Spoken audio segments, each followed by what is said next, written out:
何が起こるかわからない。シェンムー2。 What's up everybody, this is Justin here to make another video about the cult Sega classic Shenmue. Yes, I have made numerous videos about Shenmue in the past, but I recently got myself a capture card to allow me to play the series again after a while and record myself while playing it. And despite already owning the HD remaster for the PS4, which I have right here, I felt it was appropriate to play the first two games on the Dreamcast to bring myself back to these original moments I had while playing them in my youth. I feel that by providing some footage, I can add more concrete context as to why I and a lot of the fans love Shenmue so much. I wanted to provide a more visual and compelling way of telling not just the story of Shenmue, but my story with Shenmue and how it ultimately affected the trajectory of my life. But spoiler warnings for the Shenmue story, not mine. And I know I have told this in previous videos, but I feel I should tell again just so I can, tell the whole story of my love of Shenmue in just one whole video. And if you have seen the documentary of A Gamer's Journey, I actually featured in that particular movie a bit, and I think I'm one of the very first few fans featured sharing my love for it. Anyway, if you haven't, allow me to tell my story again. It's going to be long and will seem like a tangent, but it will lead to how I got into Shenmue and why I have stuck with it for all these years, and share the story from my perspective. So yes, I was originally a Nintendo kid in the latter half of the 80s, pretty much towards the end of my infancy, but as the 90s were rolling, my brothers and I were captivated by the appeal of the Sega Genesis, or the Mega Drive for you non-Americans. And shortly before Thanksgiving of 1992, our father got us a Genesis, which came with Sonic 1 and 2. And after that, we were pretty much hooked with the console and what it had to offer. Eventually, we were also reeled into the Sega brand through its arcade titles such as Hang On, Space Harrier, Afterburner, Outrun, and many others. And at the time, fighting games were big thanks to Street Fighter and Mortal Kombat, and my brothers and I loved them both equally for what they had to offer. And also, around that time in 1993, Virtua Fighter became one of the very first ever 3D fighters, offering a very unique alternative. But with me being 9 at the time and loving the novelty of special attacks such as Hadoukens and fatalities, Virtua Fighter, when I first played it, didn't offer any of that, and because it didn't offer any of those unique qualities, I wasn't exactly sold on the game right away, so it took me a while to warm up to it, and that while would be 4 years. And after my mother started working, when my youngest brother, now old enough to go to school full-time, my parents were making enough money to provide for our gaming habits more than ever. So it was easy for us to share games between birthdays and holidays. And in Christmas of '94, we also got a Super Nintendo. And later on, we got other consoles around certain dates, such as the PS1 and the N64 in 1996. However, it did take us a while for us to get the Saturn. I know I sound like I'm going to talk about how much of a failure the Saturn was, but I'm not. It's more like, this story is about how my brothers and I, we slowly caught on to it, and we didn't get one until May of 1997, which was technically a present for my brother who's a year younger than me, upon graduating elementary school.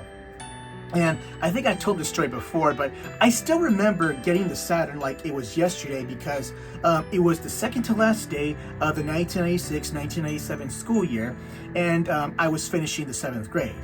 And on that very day, I got into a fight during lunch, but to keep it short, I won the fight. So yeah, I was suspended on the last day of 7th grade, and I didn't really give a shit. I don't remember the conversation I had with my parents, or if we ever had any, but if I did, and this is true, I was just defending myself. But anyway, my brother asked for a Saturn for his graduation present, and the year before I got a PlayStation 1. And later that evening, we went to a Best Buy and got him a Saturn that included Virtua Fighter 2, Virtua Cop, and Daytona USA. In theory, my parents technically might have grounded me, but since I was home alone and a month away from turning 13, it's not like I was going to listen to them, and I just spent most of that day playing my brother's new Saturn. And I grew to appreciate those 3 games during that time, especially Virtua Fighter 2. And I was at a slightly older age where I could begin to appreciate its unique and rewarding learning curve, and by the time my brother got home, I was kicking his ass at that game, and since then, I've been a fan.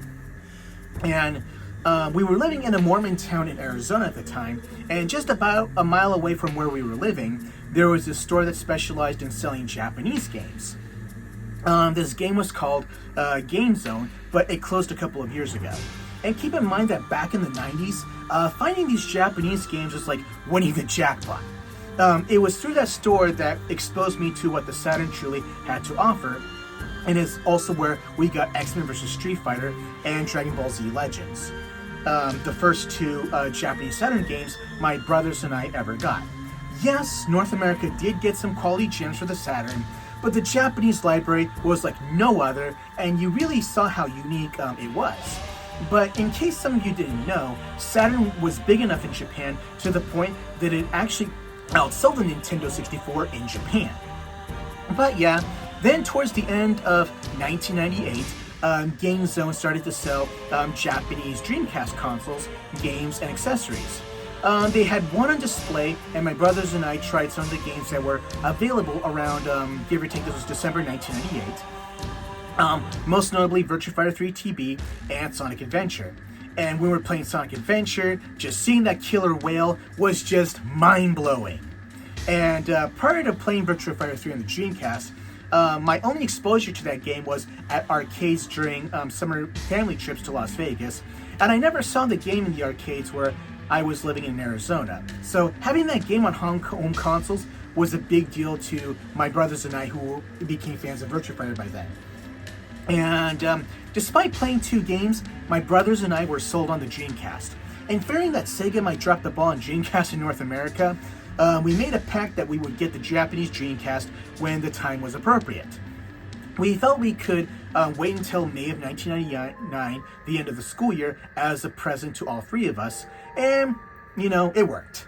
And I remember the first 3 games we got were Sonic Adventure 1, Marvel vs. Capcom 1, and Virtua Fighter 3 TB. So going back to December 1998, while looking at the Virtua Fighter 3 TB jewel case and looking inside, let me show you.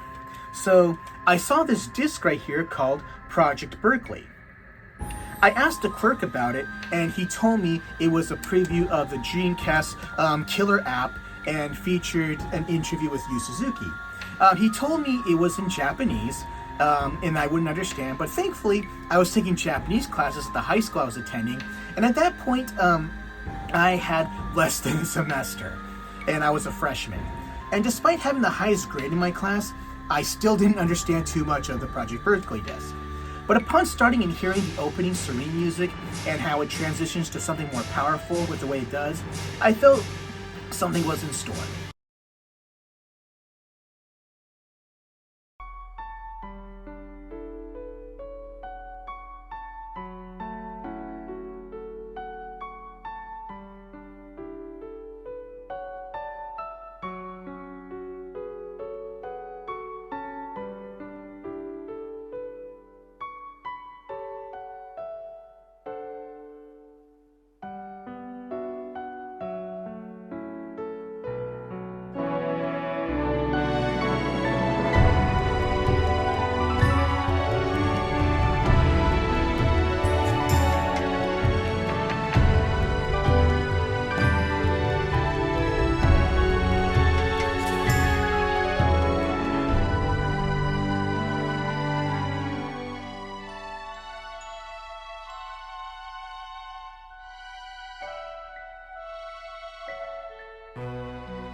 So, despite not knowing Japanese, the visuals were enough to indicate we were going to get something new and revolutionary.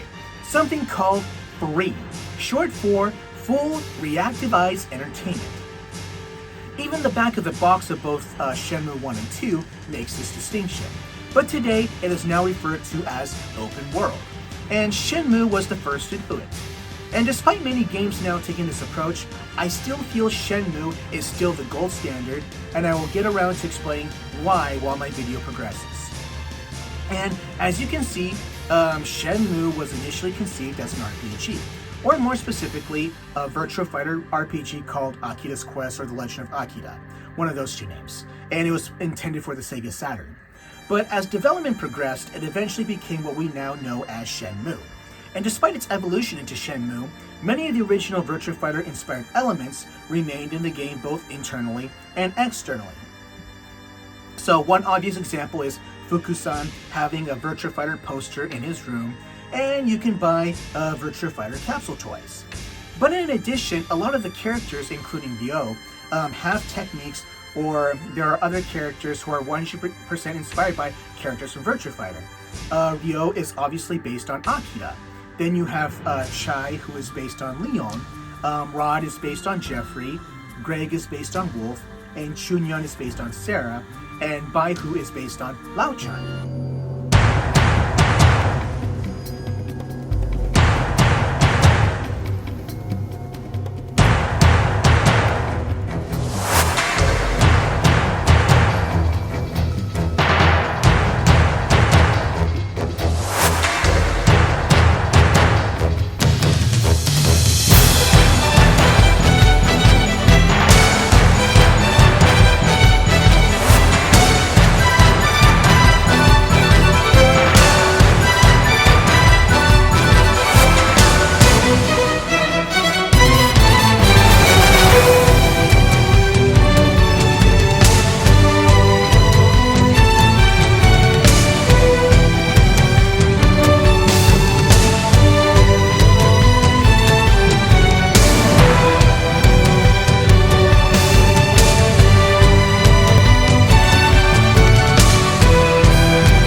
when Shenmue 2 came out, fans were provided a bonus video of Shenmue 2 on the Sega Saturn. At times, I do think about what it would have been like if the game did come out on Saturn. But when I think about it, there's a part of me that feels like it would have been exclusive to Japan, and it would have been a hit in Japan, but only gain a smaller cult status to non-Japanese players. Or on the other hand, it might have gotten an international release. I can't say for sure, but I am coming up with this conclusion based on the facts we presently have. I mean, considering how many great Saturn games were exclusive to Japan and how the rest of the world wasn't ready for anything quote-unquote too Japanese as of yet, I feel the game on Saturn would have been Japan exclusive. And even if that were the case, a part of me does feel that thanks to GameZone, I would have still discovered Shenmue regardless. But after the opening narration of the Project Berkeley disc, you are treated to a teaser of the Shenmue Story. And you get the idea that it's a martial arts epic with some mystical elements. As a fan of martial arts cinema and being a lifelong martial artist myself, what was being presented to me, especially the rooftop fight, really appealed to me. It really got me hyped because it really appealed to my base interests, despite not having the Japanese comprehension that I have now. And then we get an interview with Yu Suzuki explaining his previous works and the motive behind them, all to build up as to why he was making Shenmue. We are also treated to videos to the character designs, the molds for the 3D capture, and the themes behind them, such as friendship. And upon finishing this particular video, my brothers and I were totally hyped for it. A little later, the English-speaking media would catch on to Shenmue and provide whatever info they could. We would later learn that the game would take place in Yokosuka, Japan in 1986, and for a lot of people, Shenmue was probably the first time they ever heard of Yokosuka, unless they or a member of their family served in the United States Navy. A bit of side trivia, Mark Hamill, Luke Skywalker himself, actually graduated from high school there since his father was stationed there as an officer in the Navy. And Suzuki would share in much later interviews that he chose Yokosuka and 1986 because it represented a cultural shift in Japan during that time due to American influence, and specifically how it was influencing the youth of Japan at that time. In a way, you sort of see this contrast between Ryo and his father, since his father is portrayed in his gi, and Ryo tends to wear his leather jacket, t-shirt, and jeans, which is pretty much an influence from American culture. Then we also learned later on that the fighting engine would still use the Virtua Fighter 1, so I played a lot of Virtua Fighter 3 just to, get me ready. Then I learned that the game would implement a calendar and day-night cycle, a magic weather system, QTEs, and that you could interact with any character and any objects in a room. This was something that was never done in the game before, and the fact that the game would go to this kind of detail was just fascinating to me. And shortly before the release of the game, there was a video exclusive to Japan that explained what Shenmue would have to offer, and the fact that we were getting something fresh was appealing to just about, many of my personal interests, and it just got me beyond stoked. And you can easily find this video on YouTube, which is neat, and for North Americans, they did get a video, a separate kind of video, if they got a copy of Dreamcast Magazine. And of June of 1999, a demo called What Shenmue was released in Japan and provided to those that pre-ordered the original game. I understand that Famitsu released their own version, but as opposed to a blue cover, as you can see here, it had an orange cover. I have never seen the Famitsu release in the wild before, and this copy I have seen all over Japan tends to sell around 300 yen, but retro prices have been going up, since post-COVID. In some stores, I have seen What Shenmue as high as 1,500 yen lately. And that's the trend I've been seeing with other Guilty Gears for Dreamcast these days as well. And yeah, I know I already did a video of What Shenmue not too long back, but I do feel the need to add some more information since then and provide more context. And as you know, the demo has its own distinct story that you can do in 1 hour. Ryo is requested by a Yoshio Goto to find Hidekazu Yukawa, who was an executive of Sega at the time, and he was also featured in Dreamcast commercials in Japan. He wasn't Segata Sanshiro, but he did put himself out there. His very likeliness is used in the demo, and he also voices himself. As for who this Yoshio Goto is, I decided to do some digging, and thanks to PhantomRiverstone.com, I managed to find a concrete English source that explains who he is. It turns out he was the president of some media company called Joyman, and he also did a commercial for Dreamcast, and there was a song with it. Apparently, he was a friend of Yasushi Akimoto, who was in charge of Sega's advertising in Japan. And if you don't know who Akimoto is, he was the founder of one of Japan's biggest idol groups in history, AKB48, and before that, he made Onyanko Club, one of the biggest Japanese idol groups in the 1980s. And until recently, I didn't know he did work with Sega until I did some research for this video. And while working for Sega, he created his own idol group to promote the Dreamcast, Shie Kitiko, which I didn't know much about, but you can find this stuff on YouTube. Apparently, the group and the Yoshio Goto campaigns didn't really catch on in Japan like it did with the Yukawa ones. However, I would have preferred a character akin to Segata Sanshiro, and speaking of him, the actor who played him, Hiroshi Fujioka, was also the Japanese voice of Iwao, Ryo's father. So, the demo mostly takes place on the main street of Yokosuka's Dobuita shopping district, and there will be areas that are closed off and guarded by certain characters telling you that you cannot proceed beyond the section. And by the Asia travel, one of those characters is Izumi, who was later introduced working at the Tomei Mart in Hong Kong in Shenmue 2.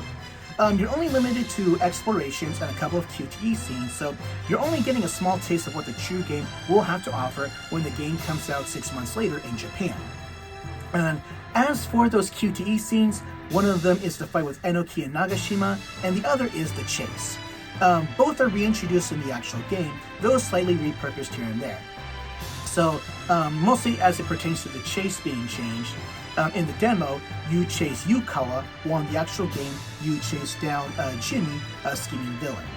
While I have been playing the original Shenmue game since it was first released in Japan, I didn't have a chance to play Watch Shenmue until around 2007.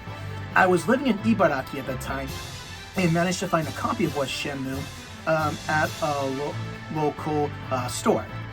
I briefly went home to the US, where I still had my Dreamcast, and finally played it for the first time.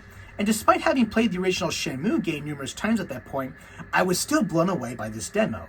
It showed that Sega, whether it would be in North America, Europe, Brazil, or Japan, they had their own distinguishing ways of promoting themselves. The fact that this game was featuring a real person was a testament to where games were going at that point, that you can see actual people's likeliness and their voices in a game, and this is something that another hit Sega title, Yuga Gotoku, or Yakuza, or Like a Dragon, or whatever you want to call it, would also do itself. Unfortunately, Game Zone never got copies of these demos, but I was always aware of it, but didn't really get around to getting a copy until I moved to Japan. Now I own like 5 or 10. And not only that, I also own numerous copies of the Dreamcast versions of Shenmue 1 and 2, and I own 2 copies of Shenmue US, which I will get back to later. Then finally, on December 31st, 1999, I go to GameZone and I go to the import section of that store and I see the Japanese version of Shenmue. And without hesitation, I buy the game. By this time, I had about a year and a half of Japanese study, and I was still the top student in my class. I had a full grasp of hiragana, katakana, a handful of kanji, and a good number of the basics. My brother was in 9th grade at the time, was also taking Japanese, and his level was pretty much where I was when I first saw the Project Berkeley disc. I had my Japanese textbook, my dictionary, and my notebook ready just in case. Whenever I didn't understand something, I would jot it down in my notebook and ask my teacher what it meant. I explained to her that I was playing this game that takes place in Japan, and the game was in Japanese, and I was applying what I learned, to it, and then also learned some stuff from the game as well. So I'm also in touch with that Japanese teacher to this day. And I felt this game was very beneficial to my Japanese studies and further sparked the fuel to where I am today. One basic example of Japanese I learned from this game is how I learned how you introduce yourself over the phone. And like when Ryo introduces himself in regular conversational Japanese, he can just say Hazuki desu. But on the phone, he introduces himself by saying Hazuki to imasu. 賃貸人をお願いします。失礼ですが、そちらは葉月と言います。お待ちください。 It shows that when speaking on the phone, it requires a different sense of formality. And I learned that the word senin, meaning sailor. がよく集まるところを知らないか。1000人 Oh, Sailorman! Burn! And if you go back to one of my old videos when I was living in Sakaide, I asked some fishermen where I could look for some sailors. Excuse me, can you tell me if there's any sailors around here? Sailors. Are there any sailors around here? Sailors. Sane. Hi.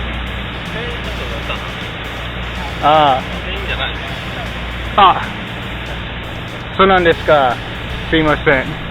And also, one of the first words I looked up was kagami, meaning mirror. And most importantly, I learned the phrase aisubeki tomo mote, which the English version translates as keep friends, those you love, close to you. 友を愛すべき友を持て。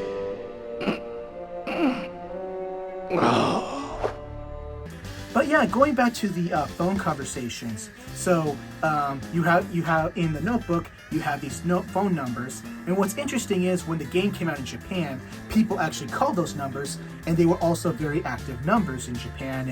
And apparently they actually complained, I think, to Sega not to call these numbers anymore. So yeah, so that's some really interesting trivia. And though it took me a while to learn this, for example, when Ryo first encounters Godo, he asks if he's the Hazuki from Sukako. うるせえんだよ。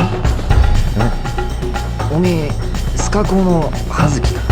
葉月だったらどうした。 And I later learned that Japanese sometimes like to abbreviate long words into four kana characters, and it's intended to be an abbreviation for Yokosuka Koko or Yokosuka High School. I've had first-hand experience with this when I was teaching at a school called Sakaide High School in Kagawa Prefecture, and for short they just called it Sakako, short for Sakaide Koko. And sometimes Suka is a shortened way of saying Yokosuka, and this is also applied to the word Sukajan, a style of jackets that old-school delinquents like to wear, and these jackets originated in Yokosuka. And once again, as I said before, Suka comes from Yokosuka, and Jan comes from jumper, or the Japanese way of saying a jumper. Yeah, sorry. These jackets became a thing in Yokosuka because some stores were buying school varsity jackets from the US, and they modified them with Japanese-style imagery to make them their own thing. And I guess that's what the people call these days cultural appropriation. And in Shenmue 3, Ryo can wear Suka-Juns as an alternative to his trademark brown leather jacket, showing more of his roots. Yes, I did buy the English version when it came out the following November, to support the game and out of curiosity.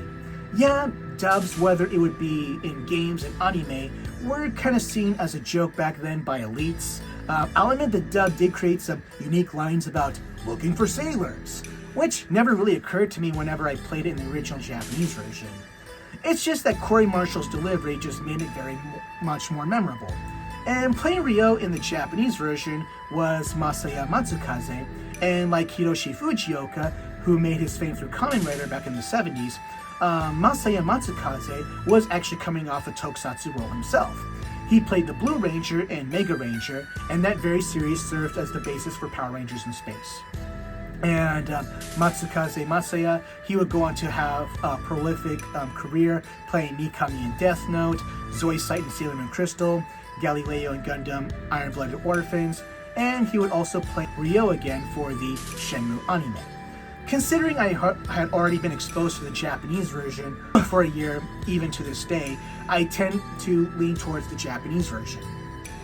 It's also interesting to note that in the Japanese version, many of the sailors and Mark are voiced by non-Japanese voice actors, and some of them speak in a very strong accent.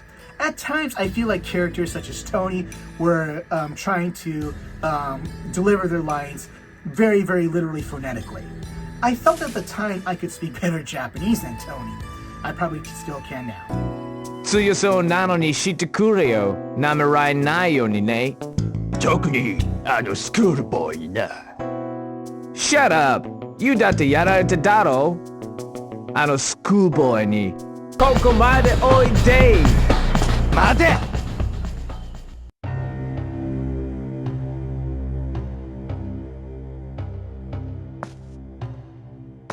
お前らよくもゴロを。いい気になるダメね。なんだと？気をつけるね。今度は You だけじゃ済まないよ。何？ You の family や friend がどうなっても知らないね。貴様！ And while with Mark in the Japanese version, he tends to speak with a mix of Japanese and English, but when he talks about the money system, he speaks entirely in English. So I was surprised to hear that he got a different voice actor in the English version, who speaks more with a lisp, while his performing in Japanese has a much deeper voice. Hi, my name is Mark. I'll tell you about convenience stores. Hi, my name is Mark. I'll tell you about convenience stores. And the unique thing is, despite the criticism the dub has gotten over the years, Suzuki himself actually likes the dub. He liked it to the point that he made a Shenmue movie for theaters based on the dub, and he released it in Japan with its English dubbed intact. And he also released the English version of the game as Shenmue US in, I think, July 2001. And though the HD remaster has both languages, there's something of an ironic twist to this. The HD remaster got both languages all over the world, but the Japanese version only got the Japanese version, and I think it's ironic because the English version came out on the Dreamcast back in 2001. But the cool thing is, going back to, let's say, the Japanese and the Japanese release of the English version, you can actually share the save file. So, for example, you do day one in Japanese, do another day in English. So I thought that was a pretty neat twist I discovered while playing these games. But going back to when I bought the original Japanese version, at my best estimate, it was sometime between 5 and 6 p.m., and when my brother and I got home, we put in the game, and we were immediately pulled into its world and spent the next 24 hours playing it. So the first thing I was doing when the year 2000 hit Arizona time, I was playing Shenmue. Because it happened on that day, I just still remember it like it was yesterday. I remember my mom coming into my room, wishing me a happy new year with such enthusiasm, and I was just focused on the game to the point that, I was hyped for this game for the past year, and because I was enjoying playing it, I just pretty much responded to her with indifference while I was enjoying the game. And as the game opens, you see Ryo running up to his home, his dojo sign broken, which symbolizes defeat. He sees Ine-san and Fuku-san injured, and upon entering the family dojo, he sees his father being challenged by a man named Londi, a master of kung fu treachery who demands the mirror. His father initially refuses to hand it over. After being easily defeated, and with Ryo's life on the line, Iwao gives up the mirror, and to add insult to injury, he delivers the killing blow. But before Ilandi kills Iwao, he asks him if he recalls killing a man in some village, showing that his motivation wasn't just for a mirror, but for revenge, which the two later games slowly expand upon. After Londi and his henchmen leave, Ryo crawls to his father, and before he draws his last breath, he tells him to cherish his friends and his loved ones. But burdened by anger and grief, Ryo then sets out on a journey for vengeance. 親父！友を愛すべき友を持て。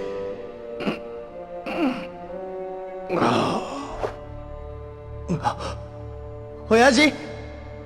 親父！親父！ And from there, you're given the full context to the community Ryo lives in and the open world it has to offer. For starters, you can pretty much open up every drawer in Ryo's house and examine many of the objects. It's a game where you truly feel like you're in the world where you can experience what a Japanese home feels like. Granted, the Hazuki property is a lot bigger than average than your typical Japanese home. You did get some idea of what being inside a Japanese household is like, with its layout, and that it also has a butsudan, or a Buddhist altar for your departed loved ones. My family also has one for my mother-in-law's parents and her older sister, so we do periodically pray and pay respects to it like you do in the game. And Having these basic and yet detailed interactions truly define what Suzuki intended by calling his genre free. And during this part, you can see Ryo still grieves for his father whenever you see him recall his childhood as he interacts with certain objects. For example, when you look at the breakfast on the table, Ryo recalls as a child that he refuses to eat his carrots, but his father reminds him that farmers work hard at night to grow and nourish them and convinces him to eat them. And then when he approaches the dojo and stopping in front of the tree, he recalls his father teaching him how to do the elbow technique. Then, after leaving the dojo and exploring the immediate neighborhood of Yamanose, you get an idea of how familiar Ryo and his community are with each other.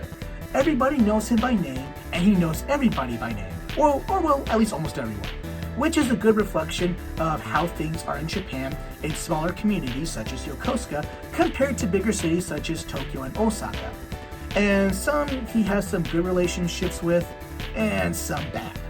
Though you, the player, are not personally familiar with these characters, through Ryo, you get this sense of community and closeness.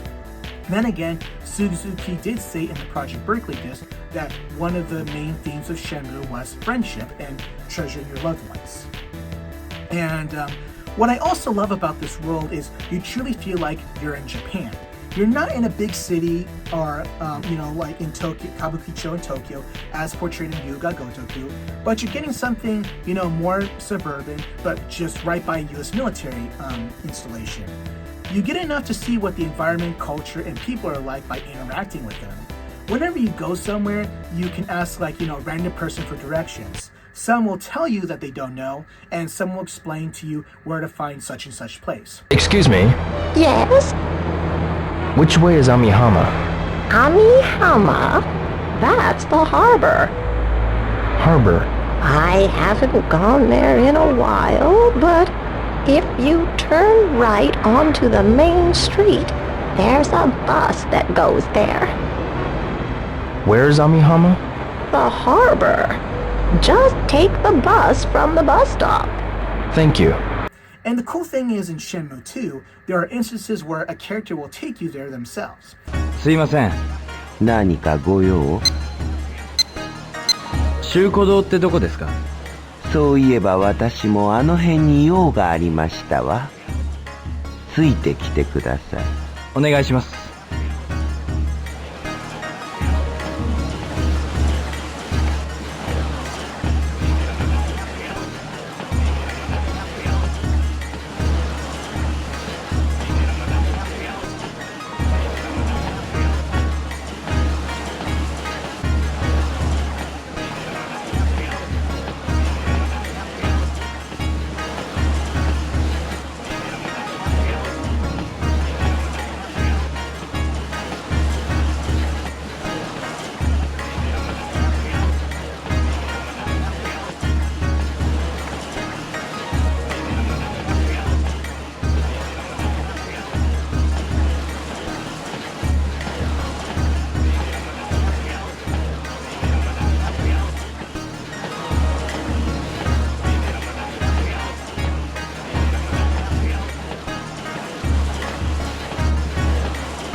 はい、ここですよ。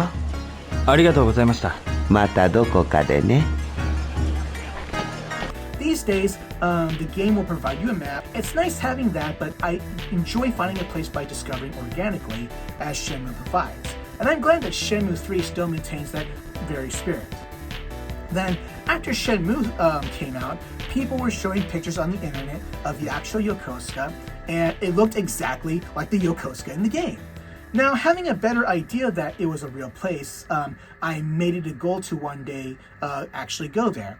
But it took me 16 years to get there. I had my first day in Japan in 2001, and as to why I couldn't make it to Yokosuka, I was in Hiroshima, the opposite end of the country at the time. Then when I was living in Japan the first time as an adult, between 2005 and 2007, I was living in Ibaraki, which was a little farther north.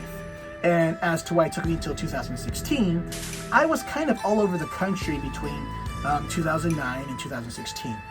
So When I came back in 2009, I was living in Kagawa, and after that I was in Ehime, then Hiroshima again, then Niigata, Saitama, and Tochigi. Then in 2015, I finally moved to Yokohama, where I presently reside. And after 2 months after I got there, the Shenmue 3 Kickstarter was announced, and I donated after I got, after it was announced, but I'll get more to that later. So yes, Yokohama, which is right by Yokosuka. I first moved to Yokohama in 2015, but when I first moved here, I was busy with a lot of things, and after proposing to my wife the following year, we managed to make our first visit there at her suggestion, funny enough. I was excited about it because I kind of forgot about going there because a lot had gone on in my life, and I felt the need to slow down and remember what motivated me to be where I am now. And upon arriving, I was very amazed with how it strongly resembles the Yokosuka in the game. It had burger shops, the jeans shops, the jacket shops, the shrine, the parks, the parking lots, and even the military surplus stores. And yes, sailors! Unfortunately, I couldn't find any arcades along the Dobuita Street. It may not be as fancy or fashionable like, let's say, Shibuya and Harajuku, but it does offer something unique to Shenmue fans. Granted, I visited Yokosuka for the first time 30 years after the game taking place, but you do feel a unique sense of familiarity upon walking through it. And trekking through this town, you just want to sink in the sights and truly feel like you're in the world in Shenmue in more ways than one. And another element I loved about the game is the implementation of the martial arts. The original fighting engine, of course, was influenced by Virtua Fighter, but when controlling it, it's not exactly as tight as the games and is loose enough to appeal to veterans and non-veterans of Virtua Fighter alike. Some moves are inspired by Virtua Fighter, and some are unique to Shenmue alone. And when doing freestyle practice, you can organically discover moves on your own, learn from technique scrolls, or from other characters in the game.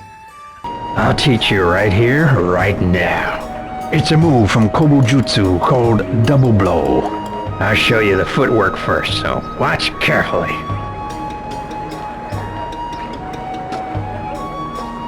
Take one step forward and build up your energy, then strike with your arms and legs at the same time.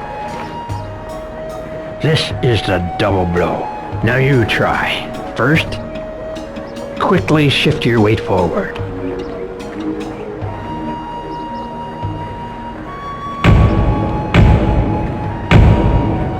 Whenever a character introduces you a move, they give you very easy and specific instructions for you to interpret into the controls. If you have difficulty, the move will be displayed on your VMU unit for you to do so. And the more you train, the more your techniques improve. I love this element because I've practically done martial arts my whole life and feel a unique sense of realism and connection to Shenmue through it. My background is primarily in the striking arts of Taekwondo, and I later got into kickboxing and karate, and I've done a bit of MMA and judo, and I learned some amateur wrestling from my brother. I have tried some of the Shenmue moves before in sparring, and some have worked and some haven't. I'll admit I did try the body check in a kickboxing spar before, but I was told by my coach that move is technically illegal. And as for the changes implemented in Shenmue 3, I'll get back to that when I talk about Shenmue 3. I love how the game offers a mix of striking, throwing, and a bit of submissions. Granted, this game came out when MMA was getting big in Japan, and now that MMA has grown internationally since then, a part of me would like to see more MMA elements implemented in Shenmue, such as triangle chokes, flying R-bars like Lumina Sato did, or Superman punches. But due to the game being conceived as a Virtua Fighter RPG, Bajichuan, the fighting style of Akira from Virtua Fighter, is still a huge element within this game, most emphatically in 2 and 3. In fact, that style is also heavily emphasized in a martial arts manga called Kenji, which FantaRiverstone.com did an article about not too long ago, and I have loosely read it over the years. And speaking of Kenji, I'm surprised that hasn't gotten an anime on Netflix yet. But I also recall that in the Garoden anime on Netflix, there is a character that also uses Bajichuan techniques, and I think he was a sumo who had a failed career in MMA, and yet Bajichuan just works out for him. So especially the close-range counter elements to it are very well emphasized in all these media. But from what I recall, a trip to China in the early 90s for research into Virtua Fighter 2 largely inspired Suzuki to make Shenmue, and he did study some martial arts during his time there. I hope the next time I go to China, I can take a class on Baji Chuan. I see the moves are close range, low gravity, and you use the opponent's weight against them. Of course, the true novelty of the first game is the 70-man free battle, which will truly test your skills. And for a while, I was one of the top 10 players at it in North America. And another quality that makes Shenmue distinguishable is the internal use of Suzuki's previous arcade titles as minigames such as Hang On and Space Harrier, two games I enjoyed at the arcade during my youth.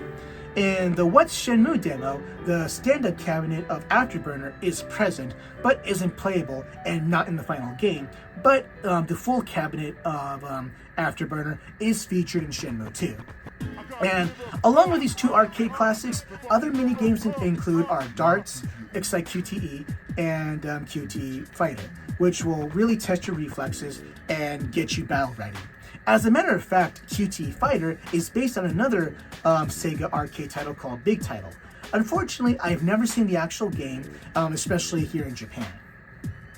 What's also cool is that you can win either, Hang On and Space Harrier for Ryo's Sega Saturn, as well at the raffles in the Tomato Mart and Miss Abe's Candy Store. And going back to the QTEs, or Quick Time Events for short, while Shenmue wasn't 100% the game that invented it, which the first game that did it kind of goes back to games like Dragon Slayer and Space Ace, they were more like guessing games and trial and error. But Shenmue instead puts a button on the screen for you to push. At the time, thanks to Final Fantasy VII, cutscenes in video games became popular to further tell their stories in a more cinematic sense, but Shenmue with the QTEs put more substance to them. In a sense, the player at times could either do something as mundane as catching a ball or acting out an old-school Hong Kong action flick. Hell, there are some parody videos on YouTube where someone uses a clip of, let's say, this Kung Fu movie and they insert QTE effects into it. And also, you can't forget that video of Bush Jr. getting a shoe thrown at him and someone put, QTE effects in that. But love or hate him, Bush has some good reflexes. Sometimes, failing some of these scenes have no consequences and the story goes on. Or in some instances, you are free to start over again because these scenes are crucial in order to move the story forward. Instead of just, putting your controller down just to enjoy the story unfolding, QTEs allow you to stay on edge and be part of the action. And around the time of its original release in Japan, the only other game doing QTEs at the time was the Dreamcast Berserk game, but they weren't really as prevalent as they were portrayed in Shenmue. Then throughout the duration of the third and final disc of Shenmue 1, Ryo gets a job at the harbor in order to lure out the Mad Angels, a gang at the harbor that is connected to the man killed his father, fiendish kung fu master Ron D. And thanks to help from Goro and Mai, two former delinquents who have chosen to reform their ways, Ryo gets a job as a forklift operator and is under the tutelage of Mark, an American who lost his younger brother to the Mad Angels. And for about a week, from 10 a.m. to 5 p.m., you take crates from one place and put them in a warehouse. And along the way or during your lunch breaks, you might find some trouble or trouble will find you. And this is pretty much where a bulk of the action will take place. And despite some of the excitement you're about to be offered, this is where some of the criticism also comes into play. Shenmue certainly sets out on its goals to offer a sense of realism, and it succeeds in what it sets out to do. And the irony is that it gets criticized for it.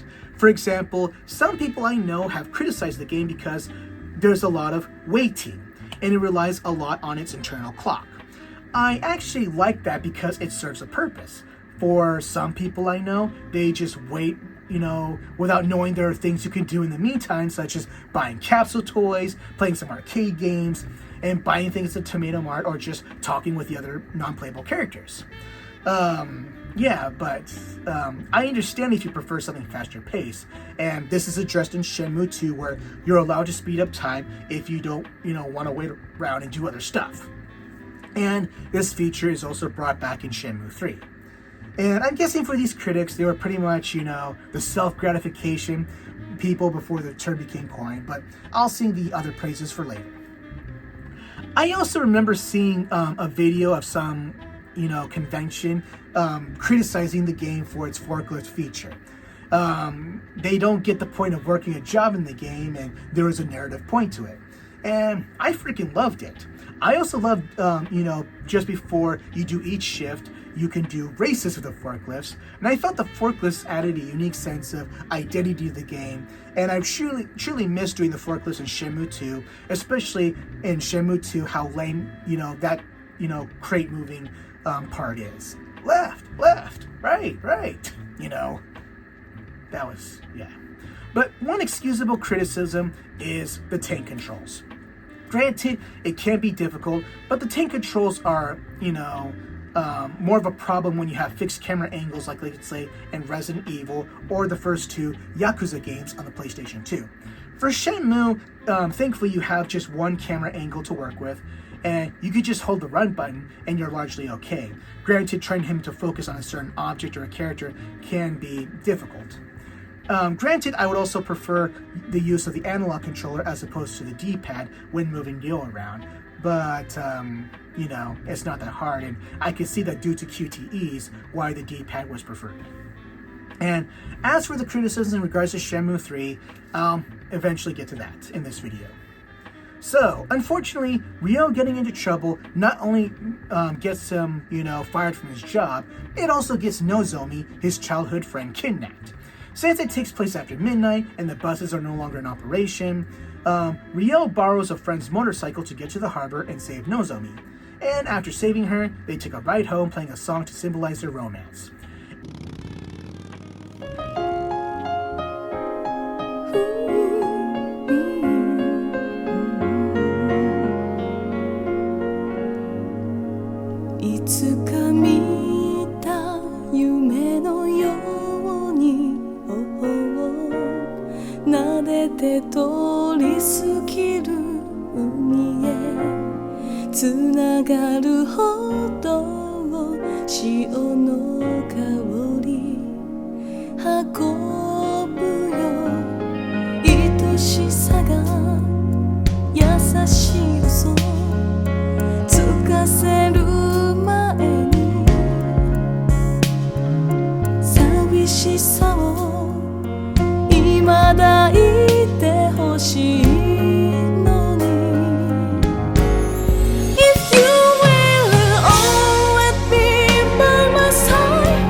And when I played this scene for the first time, I thought the singer was Hikaru Utada, and I came to learn in recent years that they wanted a Hikaru Utada-like song and singer, and when they were testing the scene, they used her breakout hit, First Love, to get a feel for it.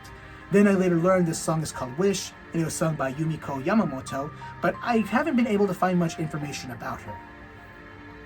And then the night after, as a condition for meeting fiendish Kung Fu Master Lan Di, the leader of the Mad Angels says Ryo must defeat Gui Zhang, one of Ryo's friends, and whose business rivals that of the Mad Angels. But being on equal level, one is unable to defeat the other, and after Ryo saves Gui Zhang from Terry, the leader of the Mad Angels, they embark on to take on all 70 members for the biggest fight this game has to offer. And after that, Ryo gives Gui Zhang the honor of defeating Terry, and with the Mad Angels finally done for, it is time for Ryo to go to Hong Kong. And before he can get on that boat, Chai once again challenges Ryo. And thankfully, with more space, if you run low on health, you can run and have Ryo recover, which was not to his advantage at the arcade when fighting Chai the first time. Granted, he is beatable in the arcades. It does take time and patience, as does this fight. But thankfully, you have a wider environment to your advantage to be clear of Chai's strikes. And then when you defeat Chai, he will try to defeat Ryo one last time, but Ryo's elbows him to the sea, and with Guizhang injured, Ryo must go alone, but Master Chen gives Ryo an address to seek someone who can help him. And then he goes on the boat for the next stage in his quest. So, upon finishing, I did feel I accomplished a lot within the game, and the training and the fights really did help me a lot. And the fighting was a lot of fun. It didn't have much in quantity, but it makes up for in quality, especially the 70-man free battle, which is a mini game after you beat the game. And it allows you to, let's say, test your skills more and more. But in that particular section, Guizhang will not be there to help you. You have to do it yourself. So yeah, the fighting is really fun, and sometimes it can be difficult. And but once you kind of learn everything, man, the sky's the limit. Upon finishing, I did feel that I accomplished a lot within the game, but it left me wanting for more. A lot of the promotional materials did include Shenhua, and you only see her in the dreams. I was hoping we could also meet this character, but it'll be a while before you can meet her. And another character advertises Shu Ying, who explains another feature within the game, and she was also briefly featured in the Project Berkeley disc. And I felt we were getting another step closer, but you know, we have to wait God knows how long until we can continue the journey. And knowing what the game could offer, I played more and more of it, discovered new moves, talked to new people, and I just did about everything possible within the game, or so I thought, as more people were playing and discovering new things, which I'll get back to later. And the game, you know, exceeded my expectations and more. Did I think gaming would go in this direction? A part of me felt so, but figured it wouldn't be for a while. But even to this day, I still feel Shenmue is the gold standard for open world, and I'll get back to why I feel this way as I get to the end of this video. But for now, let's move on to Shenmue 2. I felt that Shenmue 2 sort of just came out of nowhere. I didn't see much advertising for it during my stay in Japan, or maybe I just wasn't looking at the right places. So in September 2001, I just show up, I see Shenmue 2 for sale on the Dreamcast, and without hesitation, I just get a copy myself. And upon putting the game in and starting a new game, it asks if I wanted to continue off my save from Shenmue 1. And since Shenmue 2 for the Dreamcast was canceled in North America at the last minute, many North American gamers didn't get to experience this feature until they played the HD remaster, where upon finishing Shenmue 1, they can carry over the complete save file to Shenmue 2. In this sense, you maintain the moves you acquired, the items you bought, and the money you had upon the end of Shenmue 1. I feel this very feature captures the essence that the Shenmue saga was intended to be played as one big journey for Ryo, and had me very excited for what the future of the series had to offer during my first playthrough. So, the game begins, let's say, 2 weeks after the ending of your Shenmue 1 save. You arrive on Hong Kong shores, and you immediately feel the welcoming and the hustle and bustle of 1987 Hong Kong, as you would see in a classic Jackie Chan film like Police Story.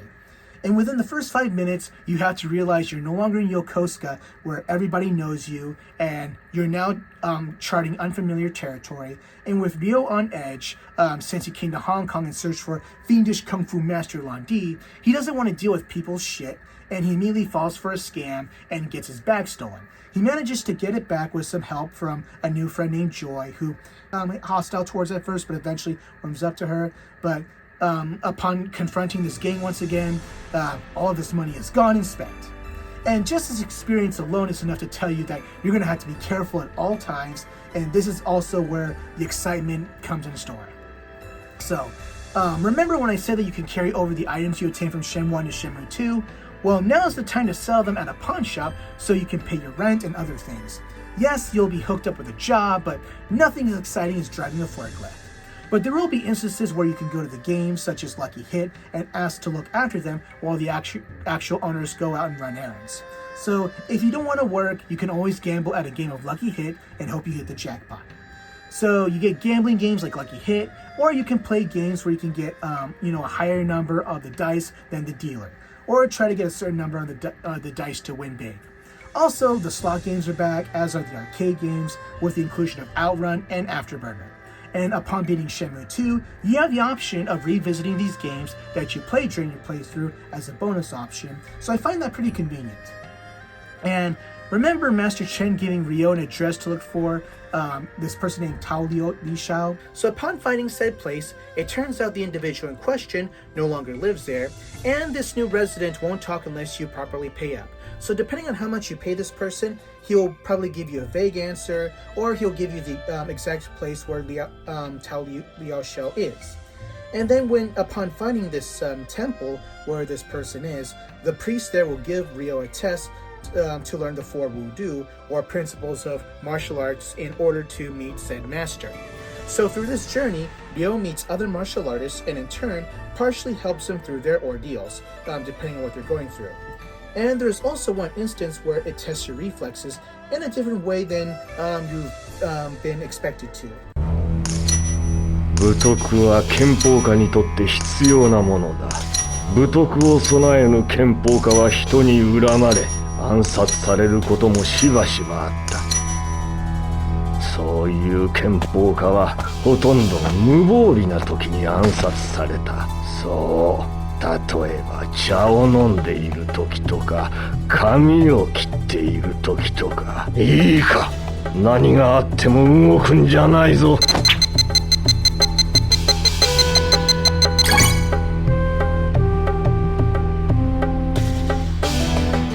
And upon learning all of the 4 Wudu, Ryo is introduced and surprised that the master that Chen wanted to meet wasn't this old priest, but a young lady whose real name is Shu Ying. And she was featured in the bonus section of the first game, explaining one of the features. But don't let her looks fool you. She is also a master of martial arts and beyond the level of Ryo, to the point that you wonder, how does she compare to Landi in a fight? And learning that Ryo is on a quest for vengeance, she does everything possible to dissuade him from such a path due to what happened to her brother. Rather than driving him out despite his obsession, she does what she can to discipline him, such as having him air out the books in storage. But her teaching sort of falls on deaf ears. But not wanting to fail or give up on him, she does what she can to support him, despite him not being fond of some of her teachings. But she still teaches him some valuable techniques, knowing the dangers he is about to face. And one such technique is the reverse elbow counter, which is also from Virtua Fighter and used by Akira.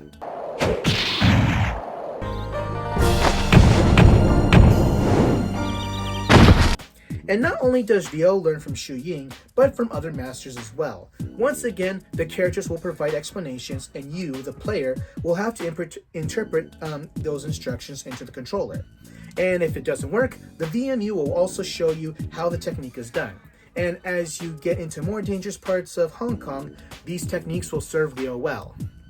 In addition to finding Shu Ying, you must also find Zhu Yuanda, the man who sent the letter to Ryo, specifically his father, warning him of fiendish kung fu master Landi's arrival. And the only man that can help him is Ren, the leader of the Heavens, a gang that Ryo first had trouble with upon arriving in Hong Kong. And though Ryo is warned that Ren is dangerous and is not to be trusted, it's his only lead, so Ryo just goes with it.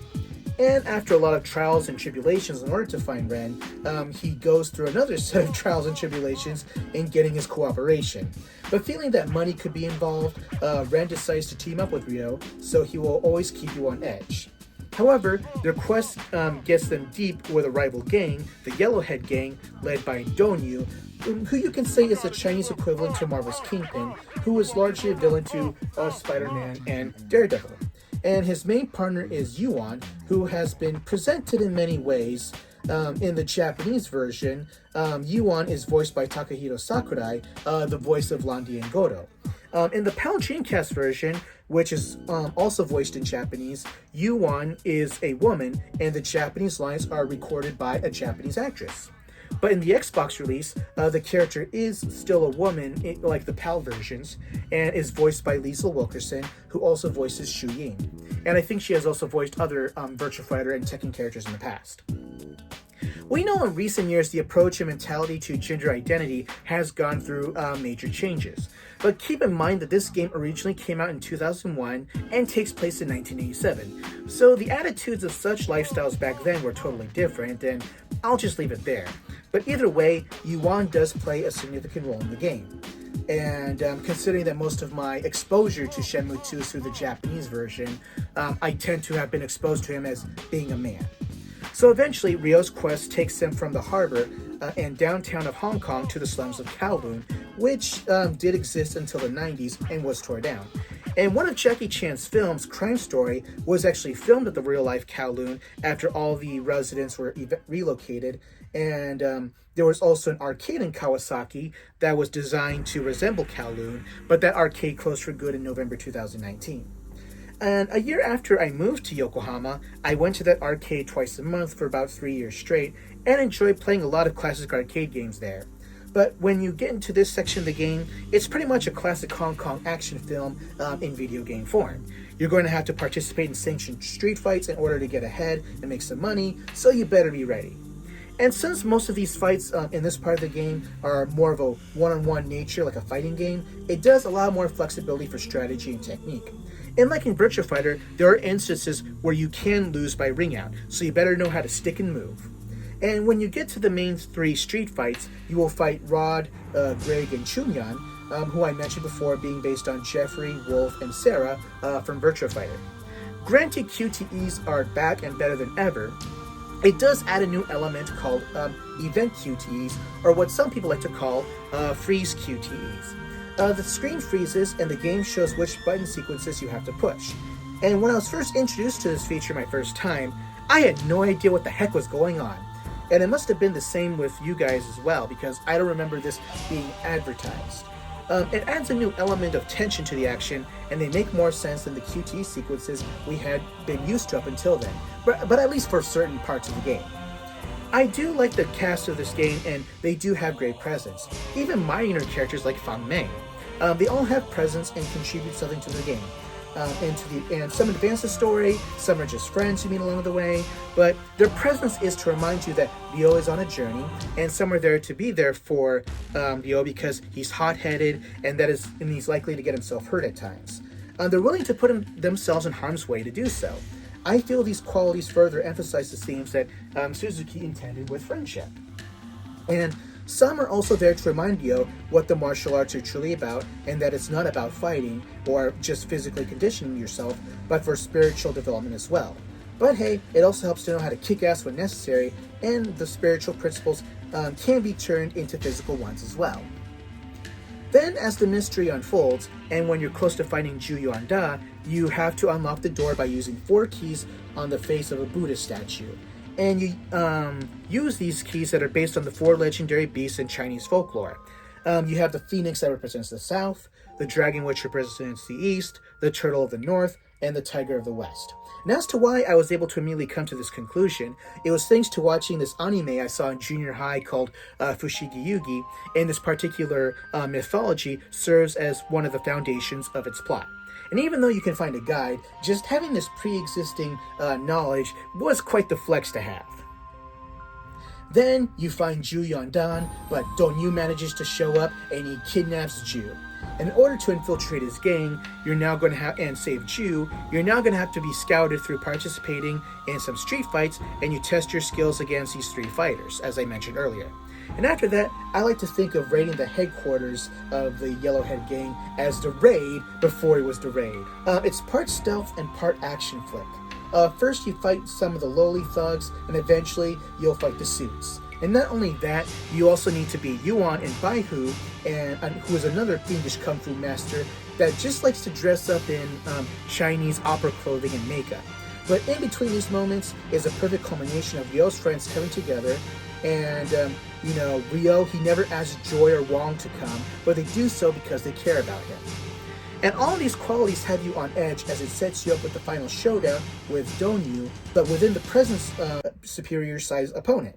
Then after winning the free battle, you are treated to some freeze QTEs to further dramatize the conclusion, as Ryo recalls Shu Ying's teachings that he actually bothers to listen to this time. And he wins by using the reverse elbow counter to the liver, and he once again puts an end to another gang's reign of terror. But Londi flies away indifferent to what he had just seen. And with Ju finally saved, Ryo now has a chance to understand why his father was killed and where Landy is going next. And as we learn, Ju was friends with Iwao and Londi's father, and the name of the man that Londi mentioned to Iwao before he killed him with his kung fu treachery happens to be his own father.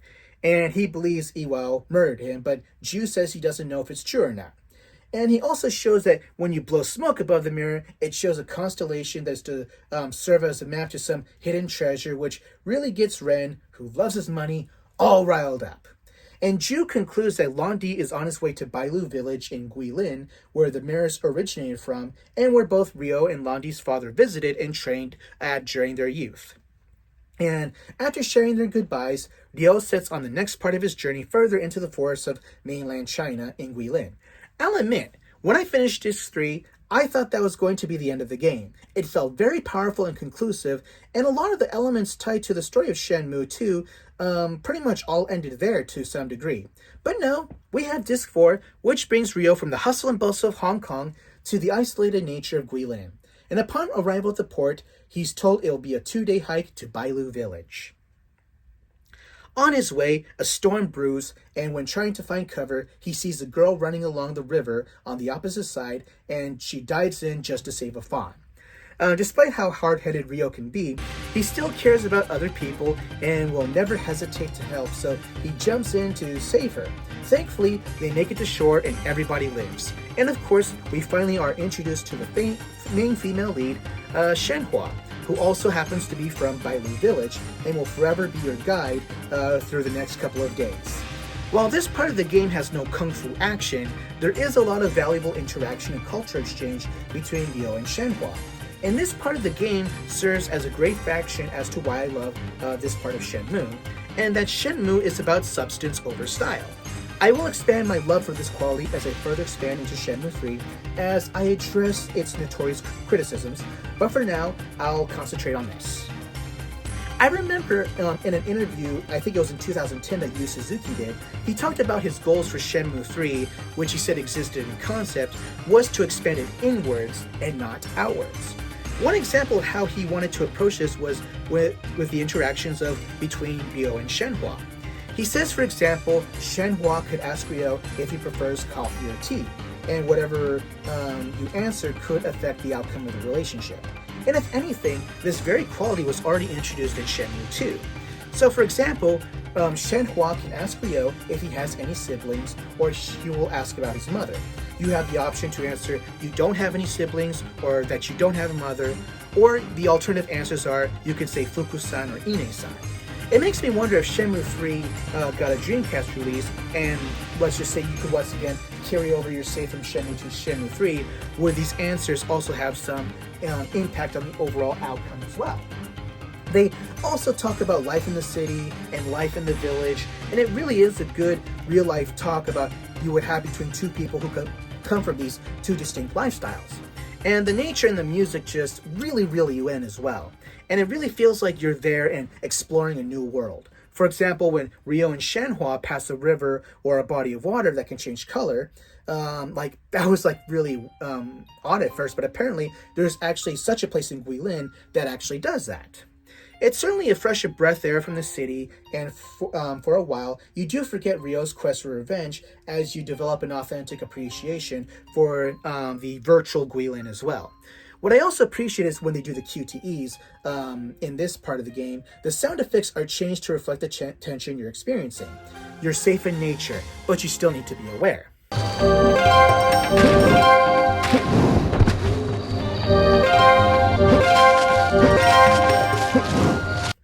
Finally, you make it to Shenhua's house, and as you approach it, you see this big tree, and she says the name of this tree is Shenmue, which finally goes back to the title of the game.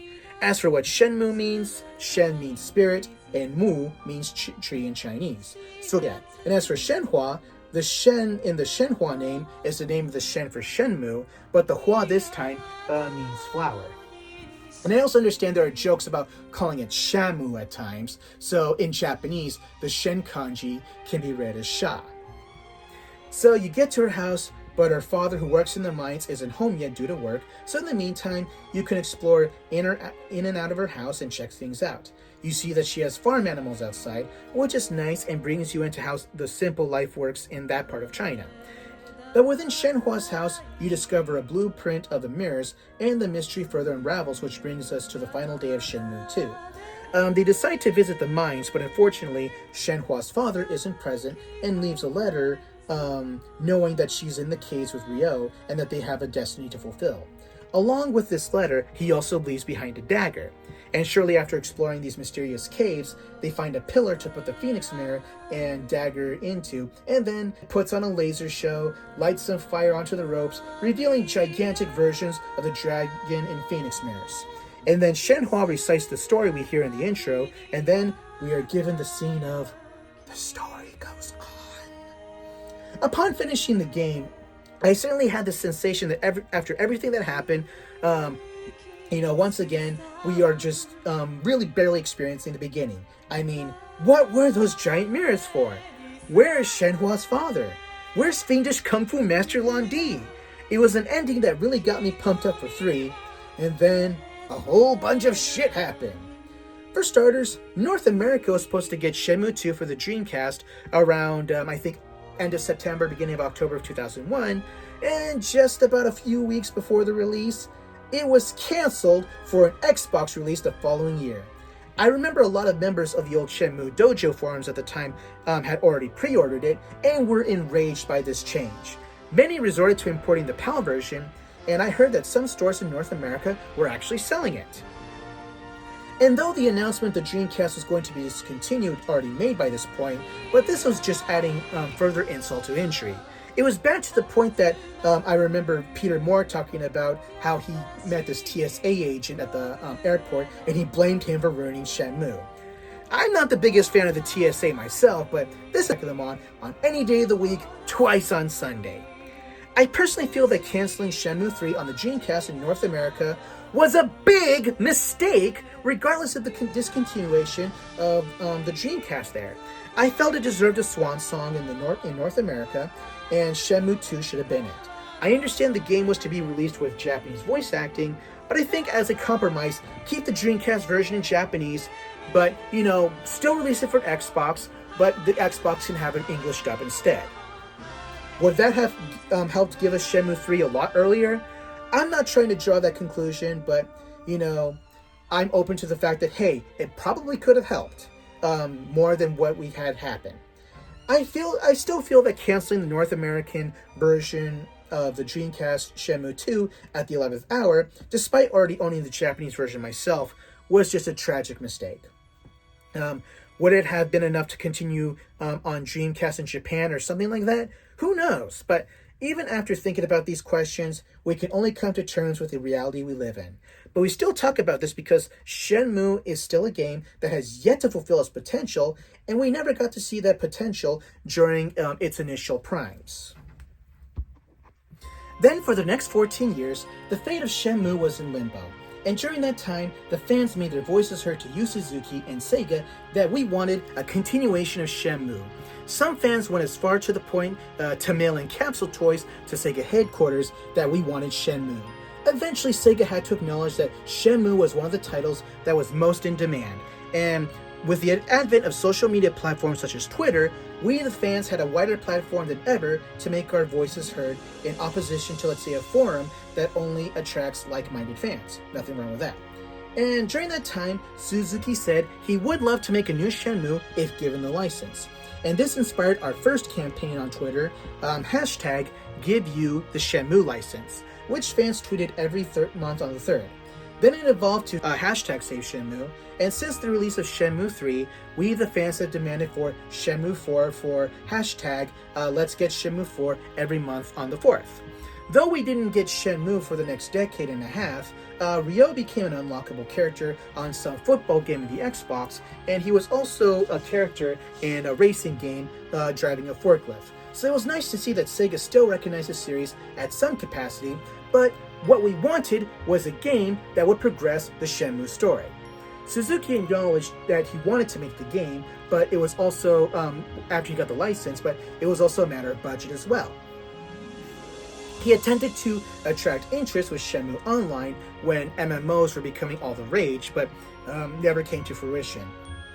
Then around 2010, during the height of Facebook games such as Mafia Wars, remember that, Suzuki releases his own mobile game of Shenmue called Shenmue City. And it was for phones, and it was in operation for a year, and it was exclusive to Japan. Unfortunately, I can't find footage of this game, so there's not much I can say about it. And during that span, open world progressively became a thing in modern gaming. GTA 3 was like one of the first modern open world games. And then, of course, we got GTA 4, GTA 5, Metal Gear Solid 5, and of course, Yuga Gotoku, or Yakuza, or Like a Dragon. I remember when the first news broke out around the Shenmue Dojo in 2005, a lot of us anticipated that it would be a successor to Shenmue. I mean, the reasons were clearly obvious. It was made by Sega, you could freely explore a certain part of Japan, it had action, and it was very story-driven. And we even got this unique preview live-action video that serves as a prequel to the game, starring professional wrestler and MMA fighter Masakatsu Funaki as Kiryu. And the movie was directed by Takashi Miike, famous for movies like Ichi the Killer and the live-action Ace Attorney movie, and he did the 2007 live-action Ryuga Gotoku movie. And hoping that Ryuga Gotoku could scratch our Shenmue itch, I got the original Ryuga Gotoku for the PS2, the Japanese version, upon its release at the end of 2005. So I had already moved to Japan for the second time by then. I had 6 years of Japanese study, so I figured, what the hell. I played it, and I hated how tank the controls were, and I hated the fixed camera angles. Some people complain about the lack of action in Shenmue 1, which I understood for the longest time, but with Ryuga Gotoku, you do get into a lot of fights, like every other second, but the downside to that is, oh god, the load times and the focus angles. They were just god-fucking awful. I'll admit I came into this game for the wrong reasons. Those wrong reasons were hoping that this would be something like Shenmue. I wanted to interact with all the characters, ask them for directions for a certain place. I wanted to go inside every building and interact with all the objects. I wanted magic weather and a day-night cycle. I wanted, pretty much all the qualities that define Shenmue and what Free was supposed to represent, and Ryuga Gotoku did not offer any of that. Yes, I did enjoy the story, and it told a story within the confines of just one game, but it just wasn't what I wanted.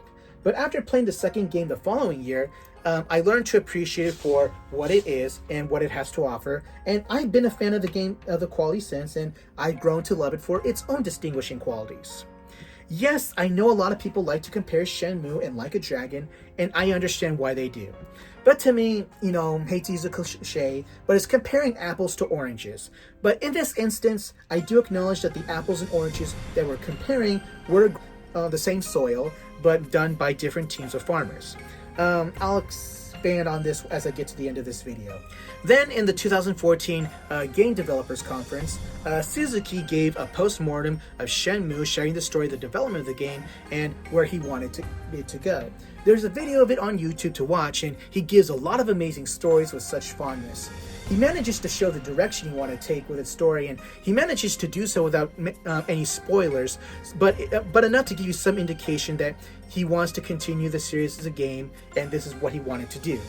I say give it a watch if you haven't yet. It's a must-see for all fans. Then the following year at E3, we were given a tease with a forklift by Suzuki, and considering that forklifts and Shenmue go hand in hand, it was natural to anticipate we would get some Shenmue news that we've been waiting for a very long time. And when the screen turned dark and heard the Shenmue theme, accompanied by images of falling cherry blossom leaves, it was that we were going to get Shenmue 3. However, it was more of a, technically not an announcement for Shenmue 3, but an announcement for a Kickstarter to make Shenmue 3 happen. And for the longest time, fans wanted to support it, and they got their chance.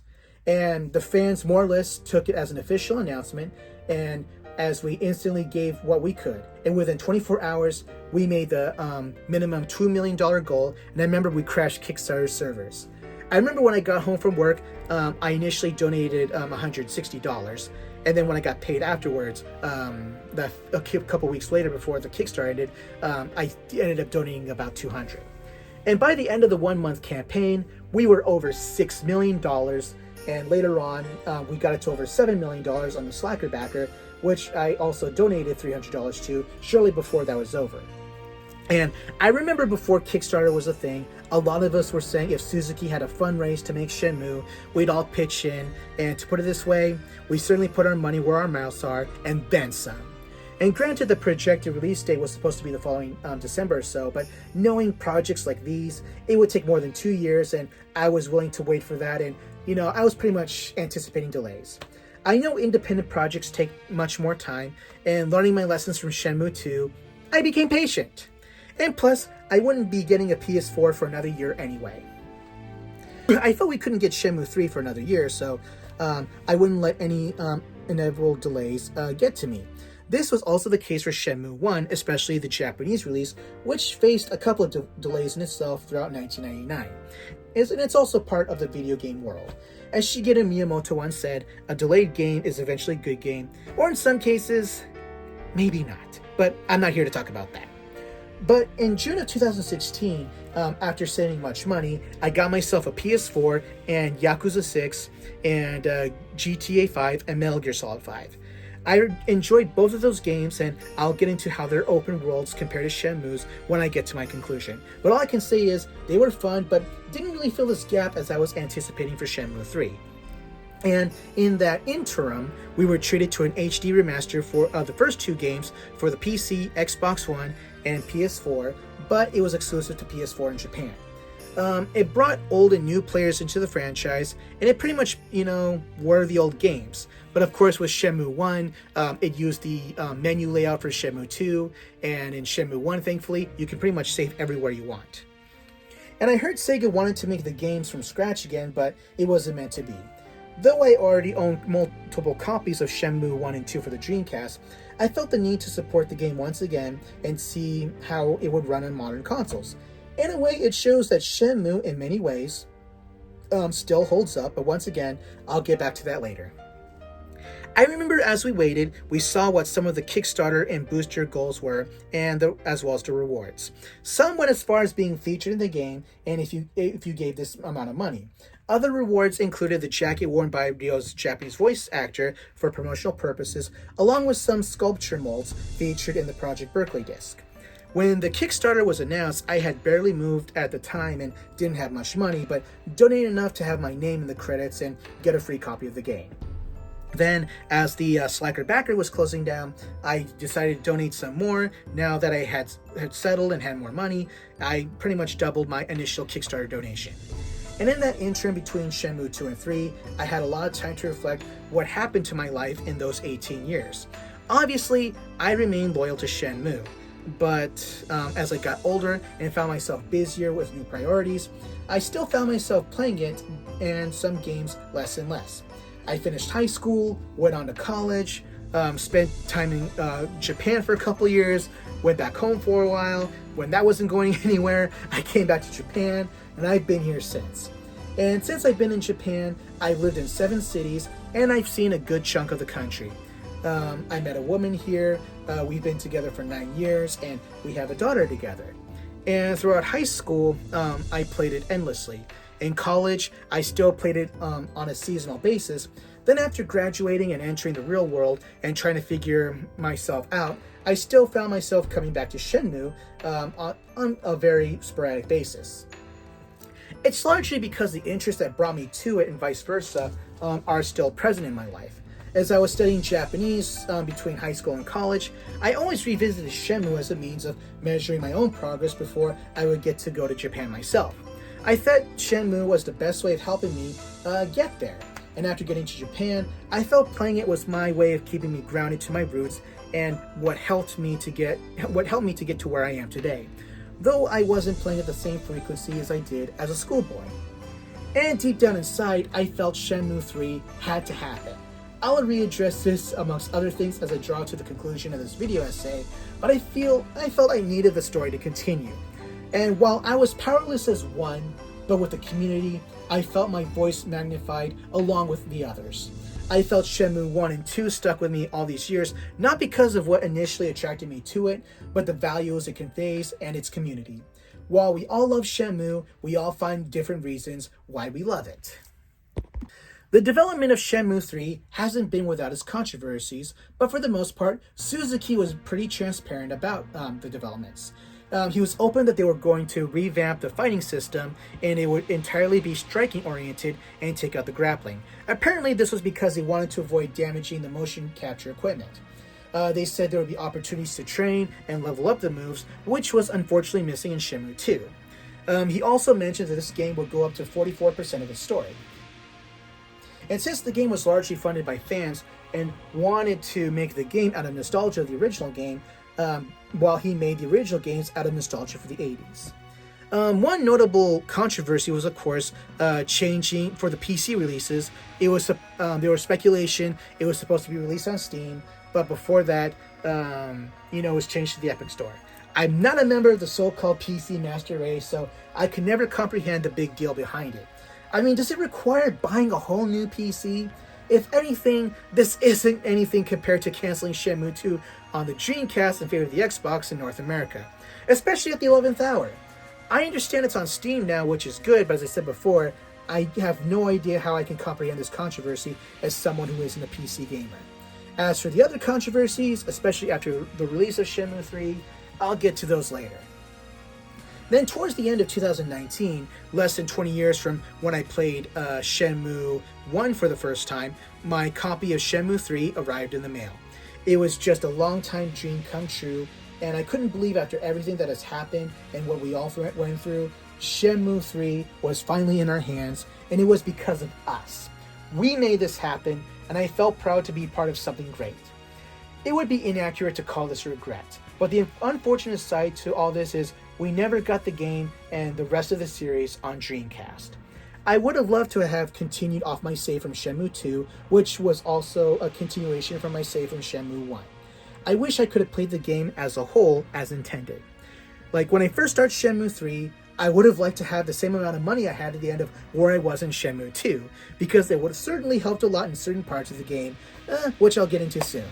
And in effect, we could have also kept the original fighting engine, because I know for a fact with the body check, it would have been a free battle move, and those scenes you use the body check against the one boss, it would have been a freeze QT as introduced in Shenmue 2, but alas, perhaps it was never meant to be. So the game continues where 2 leaves off. Ryo and Shenhua have finally left that cave, and now they are on the search for Lan Di and the whereabouts of Shenhua's father.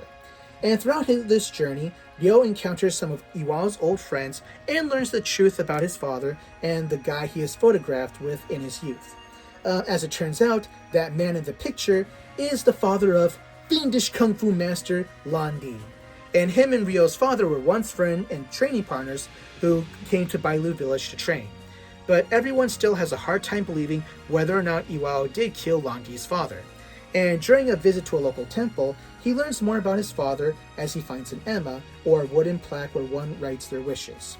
Though this takes place in China, from what I understand and have seen, this is more of a Japanese tradition at Japanese shrines. And on that ema, you also first learn of Ryo's mother's name, Akane, which is crazy since that's also the name of the mother of the main character from the 2 newer installments of Like a Dragon, Ichiban Kasuga.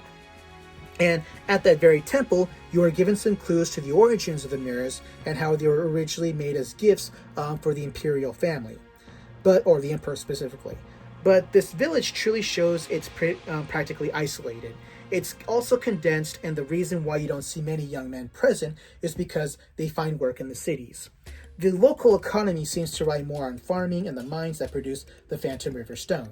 Eventually, Ryo finds the trouble that he was looking for as outside thugs threaten the local stonemasons and its elderly community. Unfortunately, the ringleader, who is this Mongolian wrestler, manages to outmuscle Ryo, and Ryo must find a way to defeat him in fair combat. And after consulting this martial arts master of the villages, he is directed to a master Soon, a hermit who lives in the shrine. And in order to grab his attention, you must prepare some meat buns and some sake, set it on the offering box, and then that's your chance to nab him. But if he's going to train you, he will give you a lot more tasks to complete, such as defeat this fighter from this temple, catch some chickens, like in Rocky, and get him some very expensive sake. The sake part is where I wish we could carry over our saves from Shenmue 2, because at the end of that game, you win a lot of money from the street fights, and that money could have saved us a lot of trouble when it came to that part of the game. But of course, when you lack the money, you can go back to working, gambling, fishing, or selling stuff. Yes, you can sell items, but this time, the game allows you to collect herbs in the wild as well. You can sell it for cash or trade it for other items. Sometimes I wonder if this was conceived during the original development over 20 years ago, or if this was something new to Shenmue 3 during its respective development. Either way, it adds something fresh to the game. But before I go on, these particular trials Soon gives you reminds me of a story Suzuki shared in his post-warning speech. He talks about his quote-unquote prototype for Shenmue, about a young man seeking a kung fu master to teach him. It takes place in 1950s China, and in order to find this master, this young man is tasked to get this old man a peach. It's funny because this very prototype was called The Old Man and the Peach Tree, so I'm wondering if this scene takes inspiration from that. Also, I get the impression that Soon, with his love for sake, might have been inspired by Shun-Di from Virtua Fighter, who uses drunken boxing as a style, and if you would have fought like him if the game continued on Dreamcast and using the original Virtua Fighter engine. But going back to work, you can chop wood with an axe for some money, and at the right angle, you can chop it into many pieces, thus giving you more money. Later on in the game, you can also do forklifts again. Granted, it's not as stylish as the original, but for this game, you don't just move crates, you can also move arcade cabinets and other antiques and other household appliances, which you can later find at the arcades itself or at the respective stores. The fishing is pretty new and is pretty basic. If that's how you want to kill time, then hey, you can do that. I thought it was a nice addition and works within the environments provided, but I would only do them if I had nothing else to do. For the gambling, due to unique gambling laws in Asia, specifically Japan, as opposed to gambling for cash, you can gamble for prizes, which you can later sell for cash, and this is actually practiced in Japan. So let's say, for example, you come to Japan and you play some pachinko, which I don't know how the fuck to play. And you can win enough pachinko balls for some prizes, like let's say, for example, a PlayStation 5. You can win that PS5, and then you can later sell it for cash. That's pretty much how gambling is approached in Japan, since it's illegal to directly gamble for money. But the usual games like Lucky Hit is back, but this time you can also bet on racing turtles, or try throwing a stone into a bucket for something like a radio or a soccer ball. And the in-game economy has more use beyond, just buying novelty items such as Shenmue chocolate, cat food, or capsule toys. And nothing wrong with that, of course. But this game introduces a stamina system where the more you walk or run, the more your life bar depletes, and it motivates you to buy some food at, let's say, the local vegetable stand. While I do like this system, I do have some minor criticism of it. I think the stamina and life bars should be separate like in Metal Gear Solid 3. Another thing I would have loved is being able to eat at restaurants like in the like a Dragon games. It would be nice to, let's say, go to a local ramen shop, sit down, and enjoy a bowl of ramen along with a plate of gyoza. And when you start Shenmue 3, the life bar is more or less the same, as the layout is more or less the same as the first two games, but you pretty much start off with half a circle, but you can level this up by using the training mini games with the practice wooden dummies.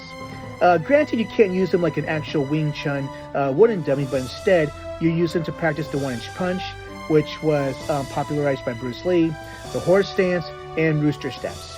And the more you practice these, the more your life will go up. And what I like about the one-inch punch part is that the more you progress, the more the form develops.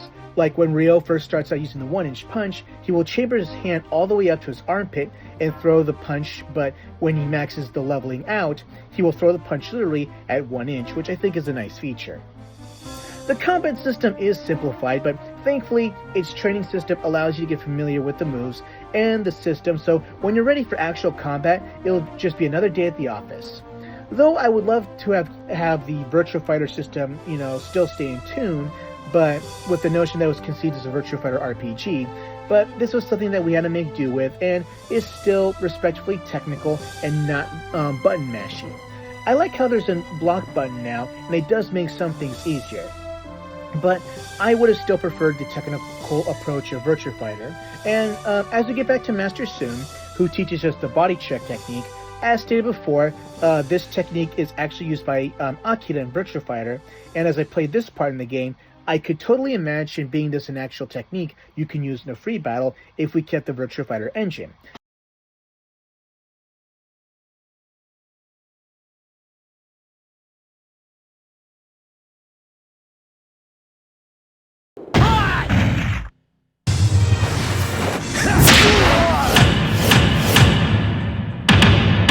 Consequently, I also miss how characters would teach Ryo a technique, and you would input those instructions into the controller in order to pull them off. But this technique is used as a modern freeze QTE for dramatic effect, and it works for what it's intended to do for the game that we have now. And going back to QTEs, granted Shenmue and Shenmue 3 does get its share of criticisms, but the only major criticism I have of Shenmue 3 is the QTEs themselves.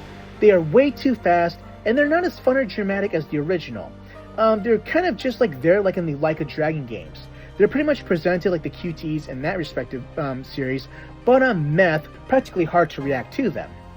Plus, I hate that if you make a mistake, which you likely will, there's no alternate recourse for any of them, and you have to start the scene from square one. And if anything, Shenmue 3 should have stuck to the original presentation of its QTEs. In addition, while it is nice that Excite QTE and QTE Champ are back as arcade games, they don't represent the actual QTEs in this game. If anything, either stick with the original presentation style or make new arcade games that reflect it so we players can better condition ourselves for them. So after Ryo acquires the body check, he decides to confront these thugs again, and upon beating them, and the boss with that very technique, we do get some indication to Shenhua's unique abilities once again. As indicated in the Project Berkeley disc at the end of Shenmue 2, Shenhua has hidden abilities, and we can conclude that she uses such abilities to get him to talk, but is never seen on screen. Granted, it would be nice to watch, but keeping it hidden just adds to the fun. Also, back is Chai himself, but he's only limited to the QTEs. I wish we could have at least one or two free battles with him, for old time's sake, and I feel the QTEs just make him look weak. Then the journey takes them to Niaowu, which is based on a real city along a river called Fanghuang, which is in Hunan, a neighboring but distant region from Guilin. There, you are once again reunited with the city life, though not as hustle and bustle as Hong Kong.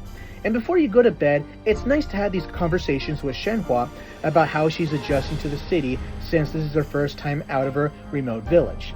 Everything is new to her, and I enjoy how everything leaves a distinct and unique impression on her.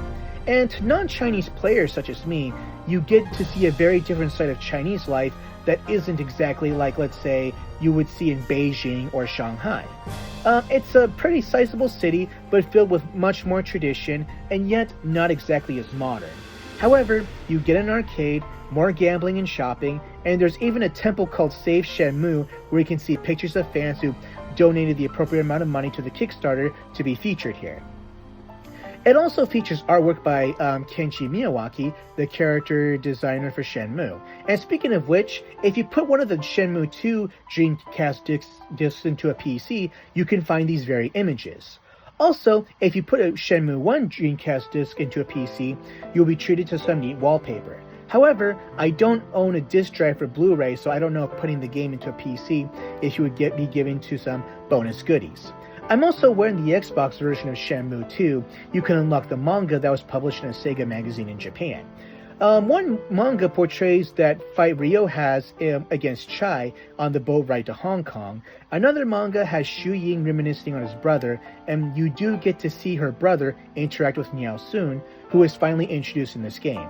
And also, you get to see some interaction between Joy and Gui Zhang. And another minor complaint I have about Shenmue 3 is Ren's introduction and the supporting cast beyond Shenhua.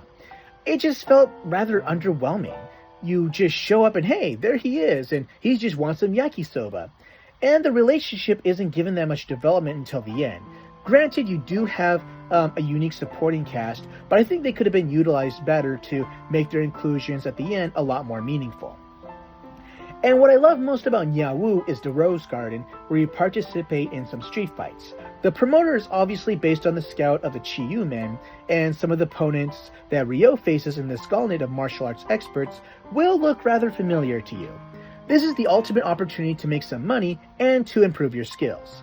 And once again, Ryo's investigation leads him to another martial arts master with not just skill, but size.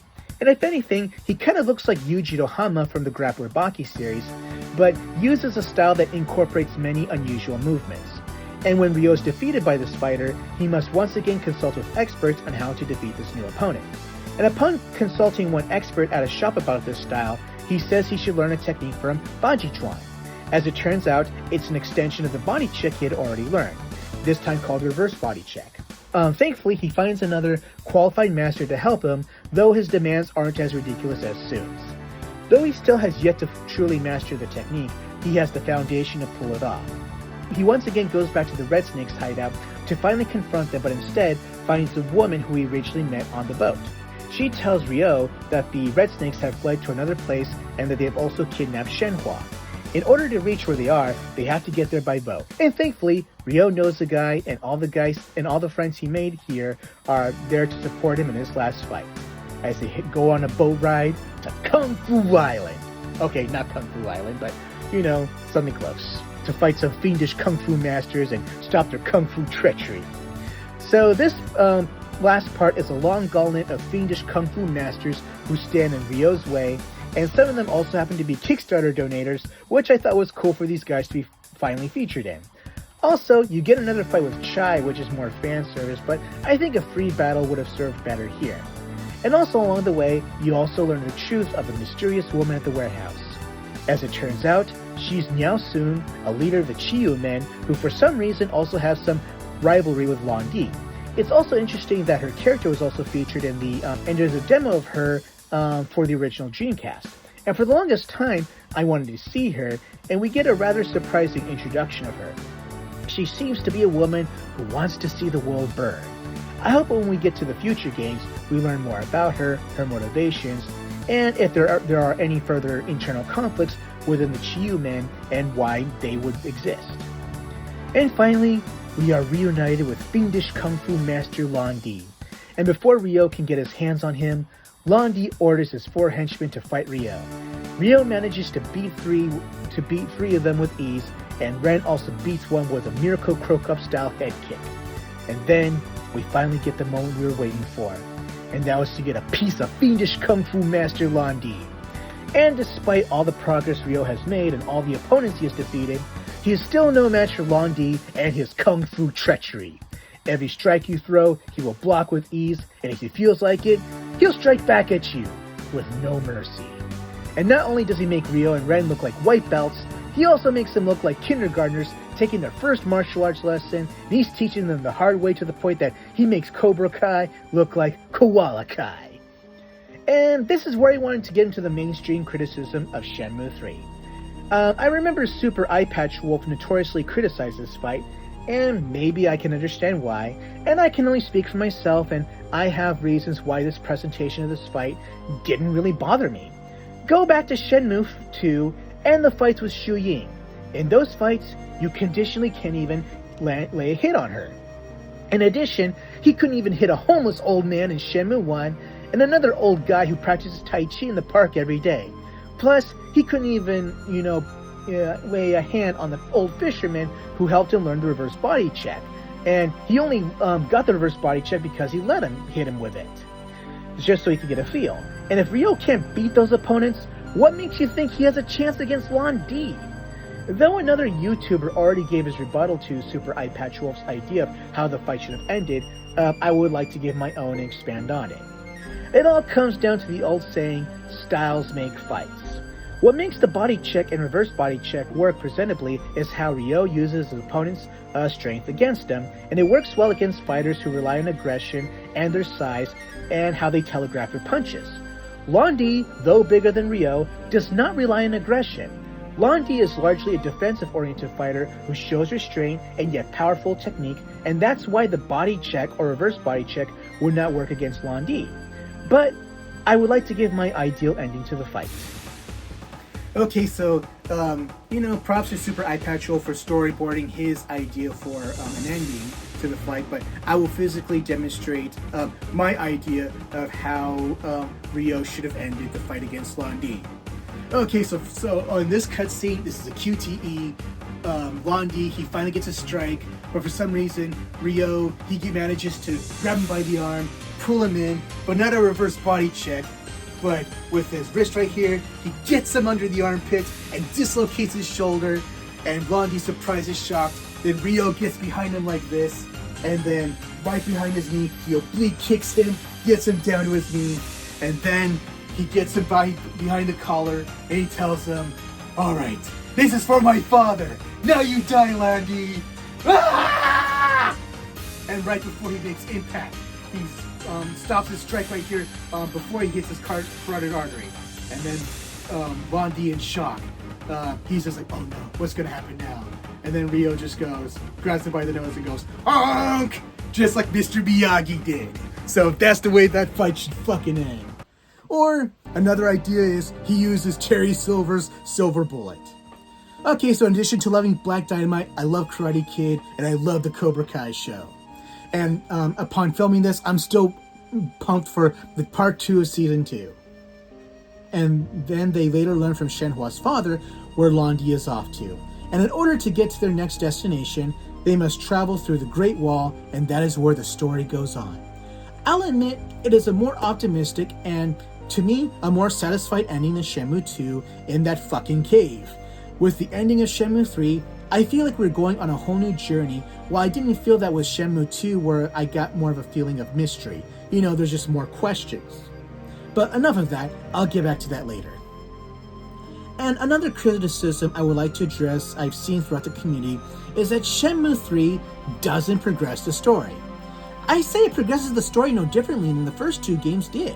In Shenmue 3, you learn about the mirrors. You learn about Iwao and his time in Bailu Village. You learn that the guy in the photo you found in the basement of the dojo is Londi's father. And you learn about Londi's origins and how he was raised by the Chiyu men. You learn a good amount of key elements in this game, and if any game should be criticized for not telling a full story, it should be the remake of Final Fantasy VII! And another criticism I'm not fond of is how people unreasonably say that Shenmue 3 should have been the end. Okay, I get it, but if that's how you feel, and I don't want to be a fanboy and elitist and accuse people who make such claims of not being true Shenmue fans, but I feel if that's what you really think, then I'm just going to say that you haven't been paying attention. Suzuki has been transparent from the beginning that he wanted to make a multi-part series, and that Shenmue 3 would not be the end, and that Shenmue 1 through 3 would make up, let's say, 44% of the entirety of the story. I came into Shenmue 3 knowing all this, so I knew that we should have another ending of where the story goes on. Okay, so I agree the supporting cast could have been used better, but I have no issue with the story. I'm just wondering if critics are aware of these intentions that were there from the start. But in the end, Shenmue to me is 85% the game that I was anticipating for since I played Shenmue 2 the first time back in September of 2001. The fight with Londi was how I expected to go due to the Shu Ying fight. The only other criticisms I have is just wishful thinking as a fan. For example, with Shenmue 2, you have the video of Shenmue on Saturn. There's a part of me that feels that maybe Shenmue 3 was in development for Dreamcast. For example, we have that demo video of Niao Sun on Dreamcast hardware, so that got me thinking maybe there's footage that could have been included. So if there was, let's say, development footage of Shenmue 3 on Dreamcast, it would have been cool to see a bonus video of that, and if any other lost materials that didn't make the cut could be portrayed. But if there isn't such footage, then hey, I guess that's how it is. The only unfortunate thing is, which is out of anyone's hands, is that the game and the rest of the series never got its due on the original Dreamcast. I always considered Shenmue to be the Dreamcast game, and I think Shenmue 3 would have been an amazing game on Dreamcast, and I do imagine how it could have worked out now that I played Shenmue 3 for what we got. But I also wonder if we did get Shenmue 3 on the Dreamcast, would we still have gotten the herb collecting or the sparring? Would we have gotten the stamina? Maybe in another universe, all that would have happened, and there's that me in that universe who is happy with that. I have no regrets donating to the Kickstarter or the Slacker backer, and I'm proud to have my name in the credits. I say, along with being a father, helping Shenmue 3 come true is one of the proudest moments of my life, and I'm proud and honored to be part of the Shenmue legacy. I know in one of the Ryuga Gotoku games, there's one scene where you have to be at a place at like midnight, but here's the thing. The game has no internal clock, and you could just do whatever you want at your own pace. Nothing wrong with that, but I feel Shenmue with this feature contributes to being a game where you are part of its world and you have to adjust to its pace at times. I know some people prefer having a map and having a mark to follow, but I like how in Shenmue you have to organically explore it by trial and error and interacting with the locals in order to go from point A to point B. I feel like many open world games lack the interactivity of what Shenmue has to offer. If there are any modern open world games like this, I'm open to recommendations. As stated, I am a substance over style guy, and I feel each entry of Shenmue delivers on that.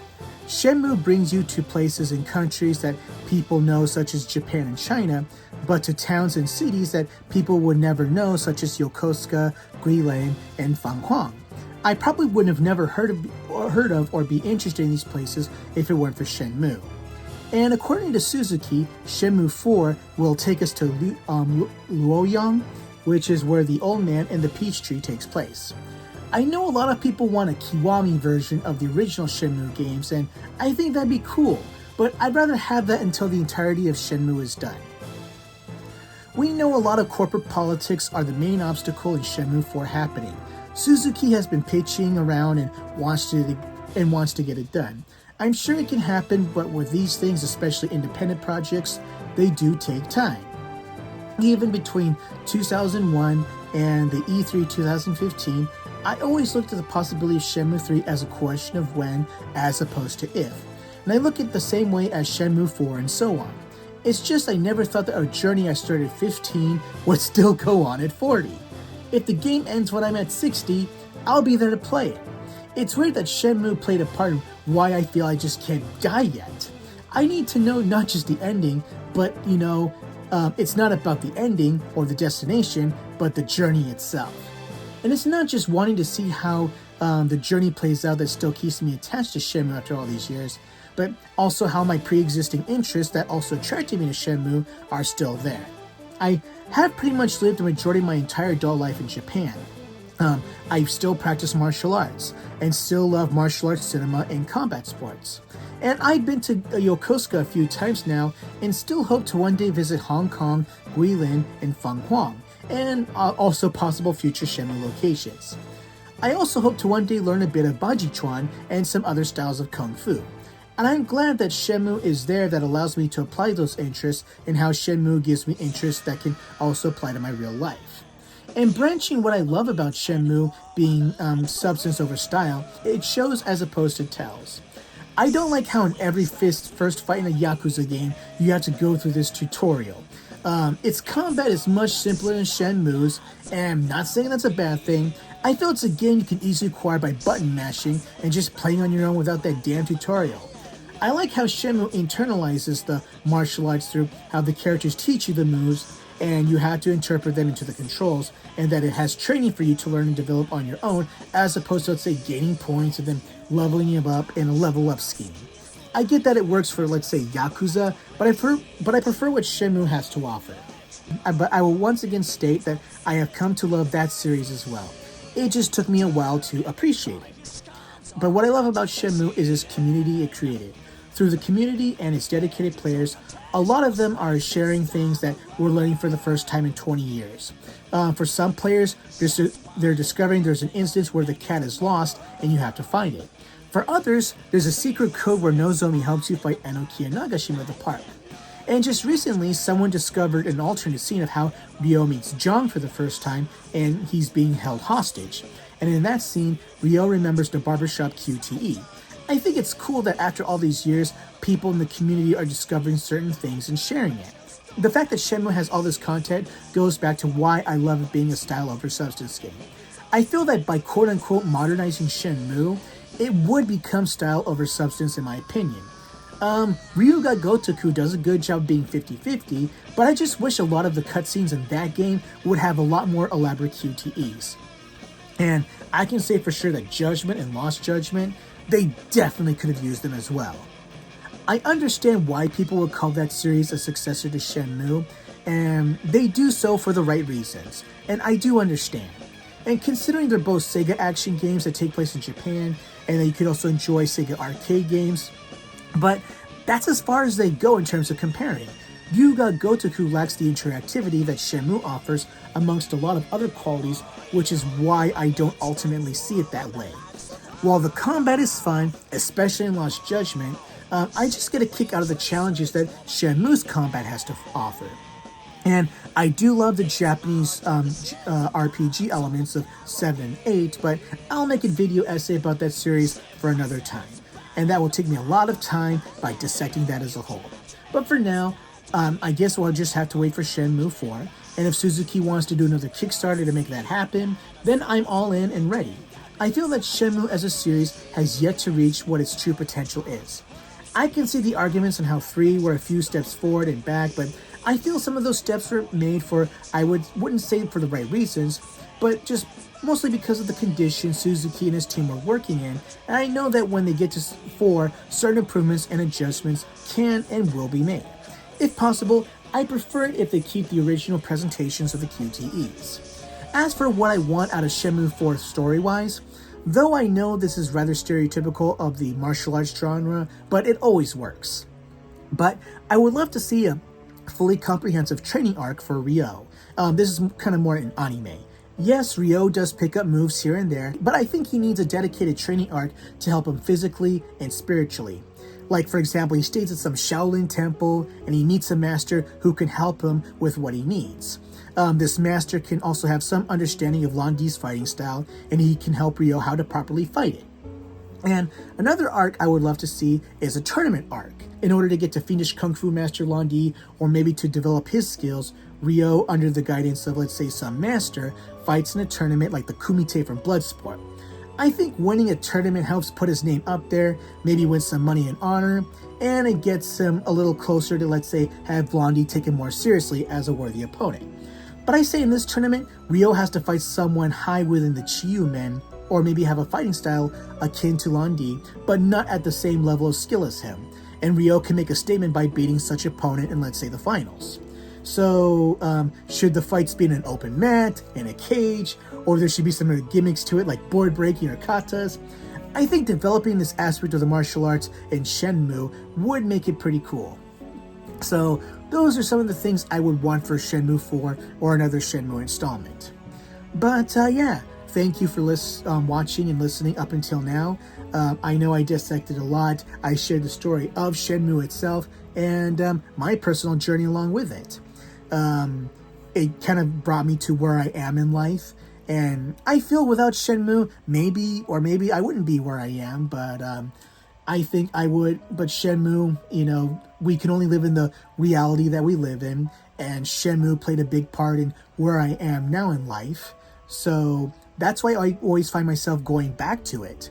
And yeah, so until then, keep friends, those you love close to you, or in Japanese, aisubeki tomomote, and like Cobra Kai, Shenmue never dies.